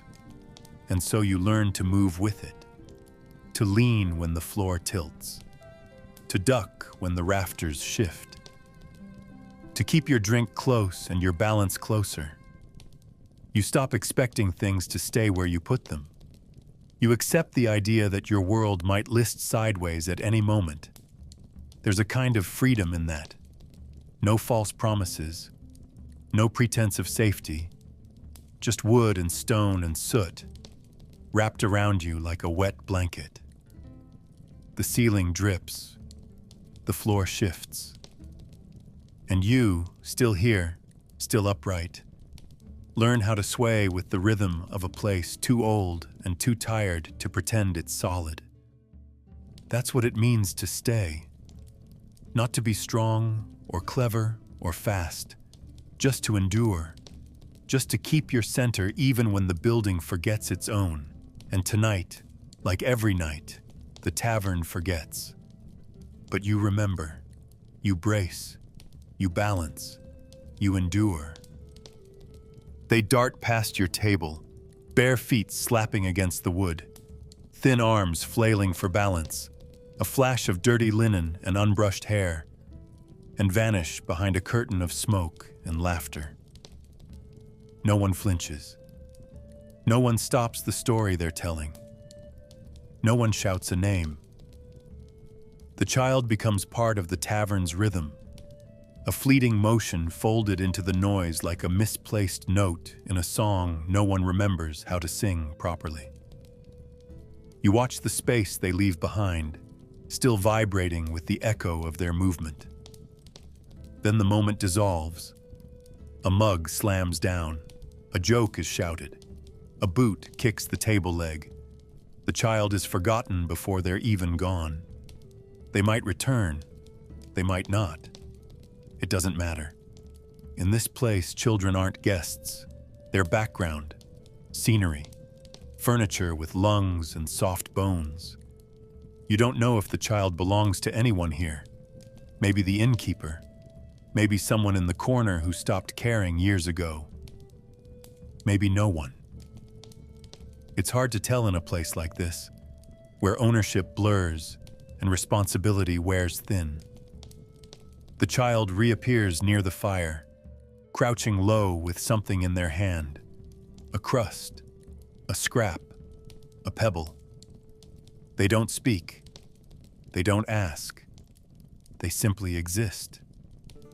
One man's foot nudges them, not hard, not soft, just enough to say, move. The child does, still silent, still fast. They slide between bodies like smoke, avoiding spills and tempers with the instinct of something raised in chaos. You see their eyes, briefly, as they pass you. Wide, dry, unreadable, not afraid, just alert. The way a cat is alert in a new room. A flicker of calculation in the half-light. Then they're gone again, swallowed by the noise. You think about the kind of life that teaches a child not to wait for kindness. How many years it takes to learn that no one is looking out for you, or how few. And you wonder if this place is safer for them than what waits outside. Probably not. But here, at least, there's warmth. Food sometimes. Faces that don't demand answers. The child knows when not to be noticed. They know which hands to avoid, which shadows not to enter. They've learned to make themselves small and fast and forgettable. That's what survival looks like in a place like this. Not innocence, not play. Just motion. Just instinct. Just the next safe corner to crouch in. The next bit of bread to scavenge before someone else claims it. You sip your drink and feel the taste dull on your tongue. Somewhere a chair falls over. Somewhere else someone laughs too loudly. But the child does not laugh. No one calls them back. No one tells them to sit or be still or go home. This is their home, as much as it is anyone's. A place built from noise and spilled ale and low ceilings that drip. A place that doesn't ask questions. The tavern breathes around them, absorbing their movement like smoke into rafters. And maybe in this moment, that's the kindest thing it can do, not notice, not punish. Just let them run, just let them pass, just let them be. You lean back, watching the crowd pretend nothing happened. You wonder if the child will still be running years from now, or if one day they'll sit down at a table, drink the same stale ale, tell the same lies, slap or be slapped, fight or be watched. Or maybe they won't. Maybe they'll leave before the tavern swallows them whole. You hope so, but you don't believe it. No one here believes in escape. Only motion, only endurance, only the next corner to turn. The light inside never changes. It doesn't matter if the sun is setting or if midnight has passed twice already. The glow from the hearth, the sputtering candles, the oily lanterns clinging to the beams. They bathe everything in the same tired amber, unmoving, unwavering. It stains your thoughts, that color, makes them slow, makes them repeat. There's no window here to check, and even if there were, what would it tell you? That the world outside is darker than the one within? That clouds have swallowed the moon again? You stopped checking hours ago, or maybe days. The difference doesn't hold meaning anymore. You sit, or stand, or lean, and you feel time not as a line but as a weight. Heavy, damp. It clings to your clothes like smoke. It settles in your chest like dust. It doesn't pass. It accumulates. Conversations loop. You hear the same joke twice, the same slurred voice, the same cough in the corner. You begin to wonder if it's the same moment repeating over and over, with just enough difference to trick you. Someone drops a mug. The crash snaps you awake, or at least into a new layer of the same murk. You look down at your drink, unsure whether it's your first or your third. It doesn't matter. It never matters. You could ask someone what time it is, but that would mean trusting they know, and you've long since learned that no one here does. They wear time like they wear grime, thick, indifferent, and layered. A man across from you snores with his eyes open. A woman hums into her bread. No one looks toward the door. No one leaves. That's how you know time is broken. If it worked properly, someone would need to go. The clock, if there ever was one, has stopped ticking. Or maybe it was never hung. The tavern doesn't want you to know when to go. It wants you to sit, to sink, to join the sagging beams and the soot-stained rafters in forgetting how long you've been part of this. Time here doesn't move forward. It doesn't retreat. It pools. It thickens in corners. It sticks to the bottom of your boots. You begin to measure it differently, in refills, in new bruises on old arms, in fresh smoke rings curling from familiar mouths. You know the night is advancing only because the air gets colder behind your knees and someone near the fire shifts closer. No one marks the hour aloud. That would imply there's a schedule, a rhythm, a thing to be done next. But nothing is next. Everything is just more. More talking. More sitting. More surviving. You forget what hour it is, or what day, or even what brought you here in the first place. Perhaps it was the cold, or the hunger, or the need for a place where time is too drunk to chase you. The tavern welcomes that kind of forgetting. It feeds on it. Around you, the night thickens or thins, or does nothing at all. You can't tell anymore. You close your eyes. You open them. Nothing changes. You stretch your legs. You blink. You listen to the same story told again by a new voice. It's easier that way. Let the tavern hold the time. Let it keep the hours hidden under its floorboards and inside its leaks. You're just passing through, you tell yourself. Even if you don't remember when you started, or where you meant to go. You don't remember making the decision. There's no moment where you say, "Now I'll sleep." It's just that your legs no longer hold you upright, and your back finds a surface that isn't already taken. Maybe it's a bench. Maybe it's a patch of floor near the hearth, still warm from someone who gave up before you. Maybe it's neither. You don't check. You simply lower yourself, piece by piece, until the ache of standing is replaced by the ache of stillness. Around you, the tavern continues, murmuring, coughing, slapping, spilling. The floor is sticky, the air thick. You curl your knees toward your chest to avoid a puddle of something unidentifiable, something that might be ale, or blood, or just melted wax that no one cleaned. There is no comfort here. But there is gravity, and gravity always wins. Your head finds something soft. It might be your own arm, or a pile of rags, or a sack someone dropped hours ago and never reclaimed. You don't lift it to check. That would mean moving. That would mean waking up more than you already are. Instead, you close your eyes halfway. The flicker of the fire plays through your lids like dreams that don't belong to you. Sounds blur.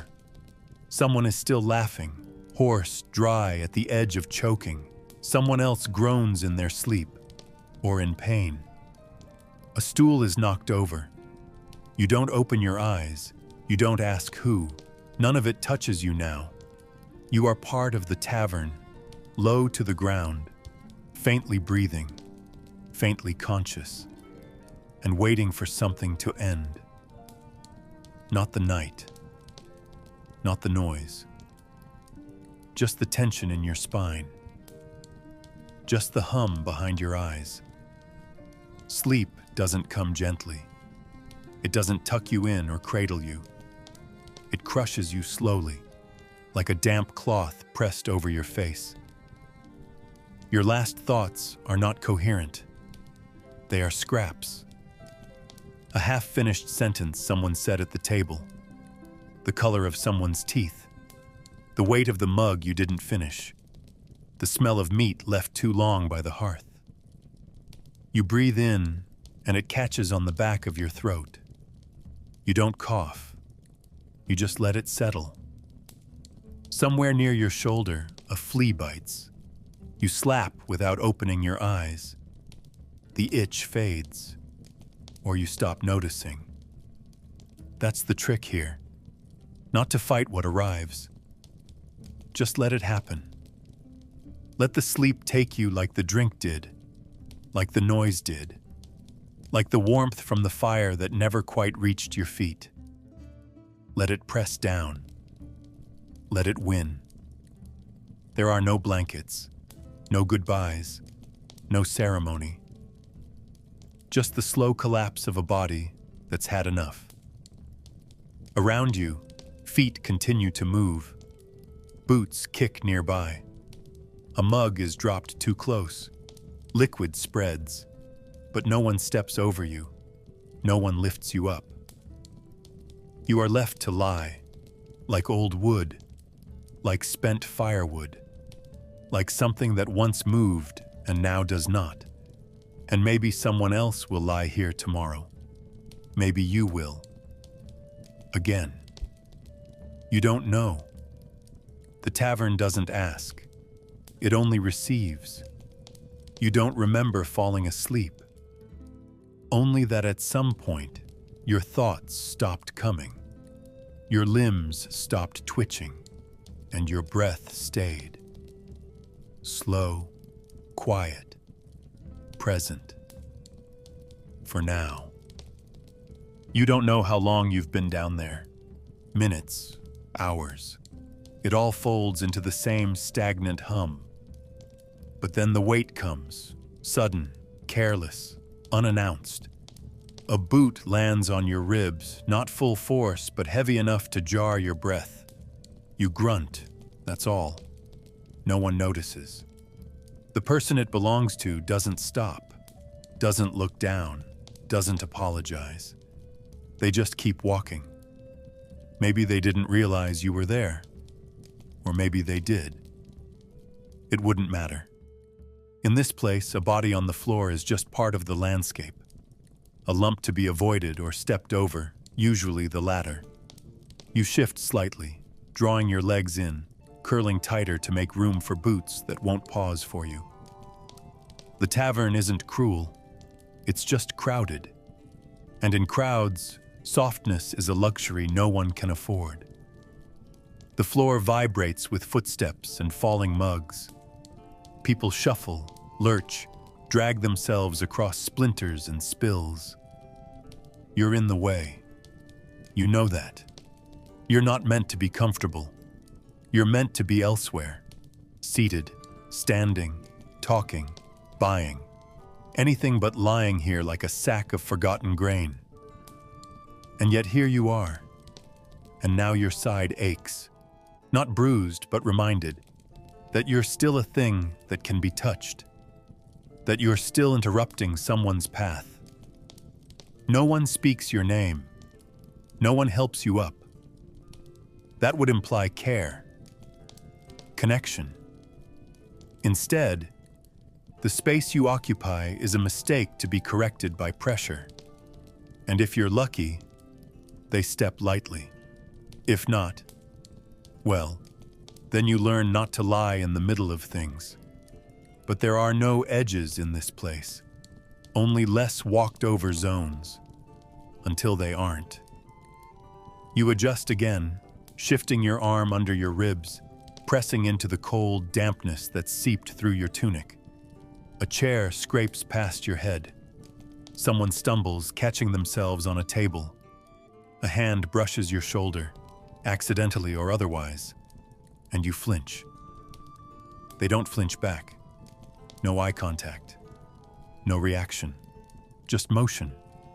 Always motion. Everyone moving somewhere with the weight of people who have nowhere to be, and your body becomes part of the friction. Flesh against wood, cloth against grime. You're not invisible, not really. You're just inconvenient. You exist in the wrong place at the wrong time, and instead of asking you to move, the world simply adjusts by pressing harder. You begin to understand that in here, proximity isn't presence. It's noise, heat, pressure, closeness that never means affection, only contact. The pain fades, or you forget it. Another foot catches your ankle. Another body leans over you, not to speak, but to reach something behind you. A mug, a person, a piece of bread. You are in the way, and you are not important enough to move. So you lie still, shrinking as much as your frame allows, waiting for the crowd to rearrange itself again. You imagine what it's like to be upright. Not powerful, just vertical. To walk without stepping on someone, or being stepped on. But here, even standing doesn't lift you above it all. It just exposes you to other kinds of weight. You take a breath and hold it. No one notices, no one asks. You are part of the furniture now. Warm, soft, annoying, something to be worked around. Something that says nothing, even when it hurts. You wake without ceremony. No gentle return, no sense of having rested. Just a shift, a jolt in the back, a cramp in the leg, a realization that the noise is a little different now. Less shouting, more murmuring. The fire crackles, low and uncertain. Your mouth tastes of metal and dust. You open your eyes. The ceiling beams blur above you. Someone has stepped over you, or on you. You feel it in your ribs. The pain isn't sharp. It's familiar, like an old bruise touched too many times. You try to sit up. Something tugs at your side. Not a hand, just the emptiness where something once was. Your pouch, or your knife, or a piece of bread you were saving. Whatever it is, it's gone. And you don't bother to look around. You already know, what comes into the tavern doesn't always leave with you. Your hands move slowly, half from stiffness, half from the reluctance to confirm what you already suspect. The inner pocket of your cloak is open. Your satchel hangs lighter. You feel for your coin, not much, but enough. It's not there. And neither is the little wooden token from your brother. Or maybe it was from someone else. That detail slips away as easily as the item itself. Memory is like possession here, temporary, slippery. You shift your weight and hear something crunch beneath you, a splinter of mug. You brush it away and feel the stickiness cling to your fingers. Ale, or blood, or both. It doesn't matter. You wipe your hand on your sleeve and stand. Your knees argue. Your back cracks. The loss sinks in without surprise. This is how it goes. You didn't guard it. You couldn't. Not here. You look around, not to find the thief.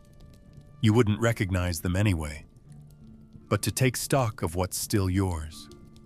Your boots, your belt, your name maybe, though even that feels thinner than before, like sleep drained something vital from you.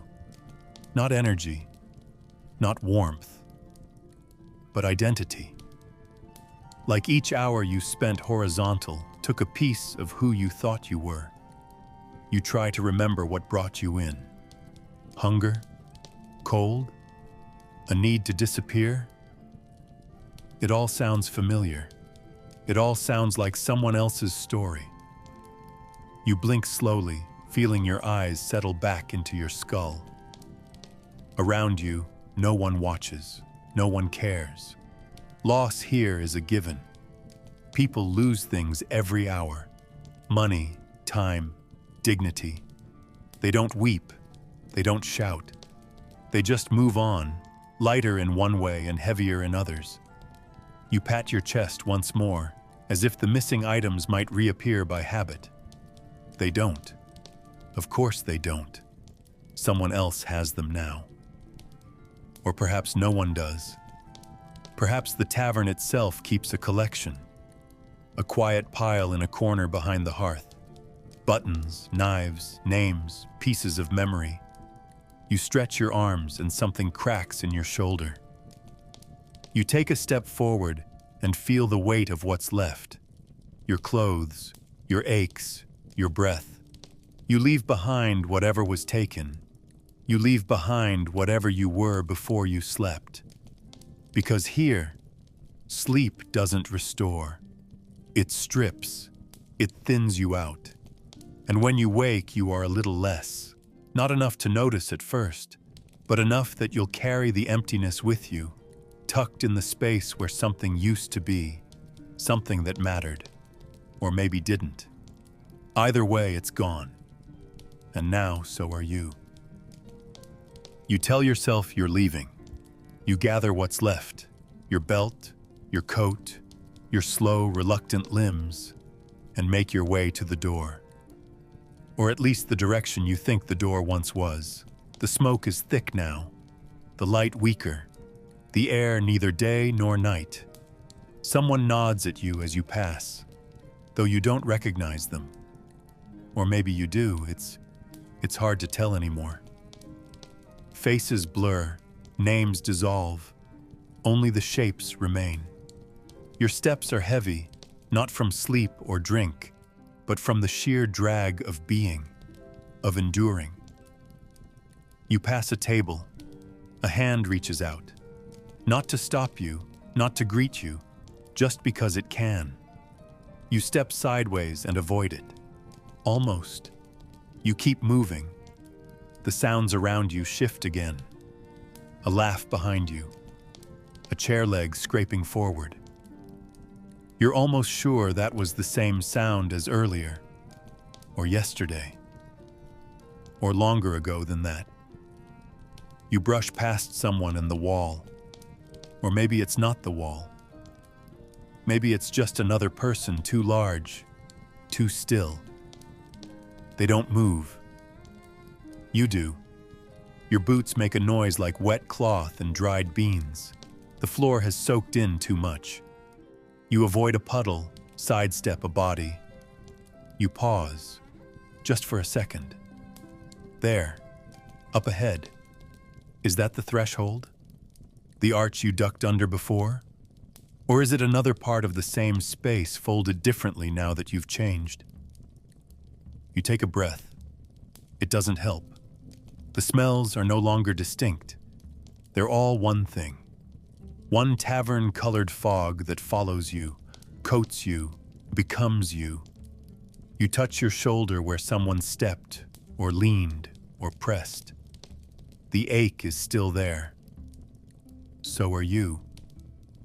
But you move forward. Maybe that's enough. And then you're outside. Or what feels like outside. A chill brushes your skin. A new texture in the air. A different kind of wet. Maybe it's rain. Maybe it's just memory. The noise behind you fades, but never disappears. You hear another song starting, or continuing. A shout that's less angry than tired. Someone coughing, deep and final. You look back, but there's no back. Only more shapes, more benches, more shadows that could be windows, could be people, could be more tavern. You squint, you step away. You think you do, but the floor doesn't change. The walls stay close, and the ceiling still seems to drip. You try to tell yourself, that was it. You've left. You made it out. But your feet say otherwise. They recognize this wood, this tilt, this softness under rot. You've walked this way before, and then you sit. Not because you chose to, but because there's a bench, and your legs remember it. The same curve, the same stain. A mug is in your hand again. You don't know how. You didn't ask for it. But it's there, and it's full. You drink. It tastes like before. Your body reacts like before. Around you, laughter. Nearby, a fight about to happen. A hand grazes your back. The same itch crawls across your skin. Maybe you never left. Maybe you did. But now you're here again. Different seat. Same place. And the night continues, or starts over. It doesn't matter. Not to the tavern, not to the drink, not to the version of you that stayed behind while you thought you were walking away. And that's what it was like. Not a visit. Not an escape. Just a place that held you, then let you go, a little less whole. So now, let it fade. Let the noise drift away, and if you wake, may it be somewhere quieter.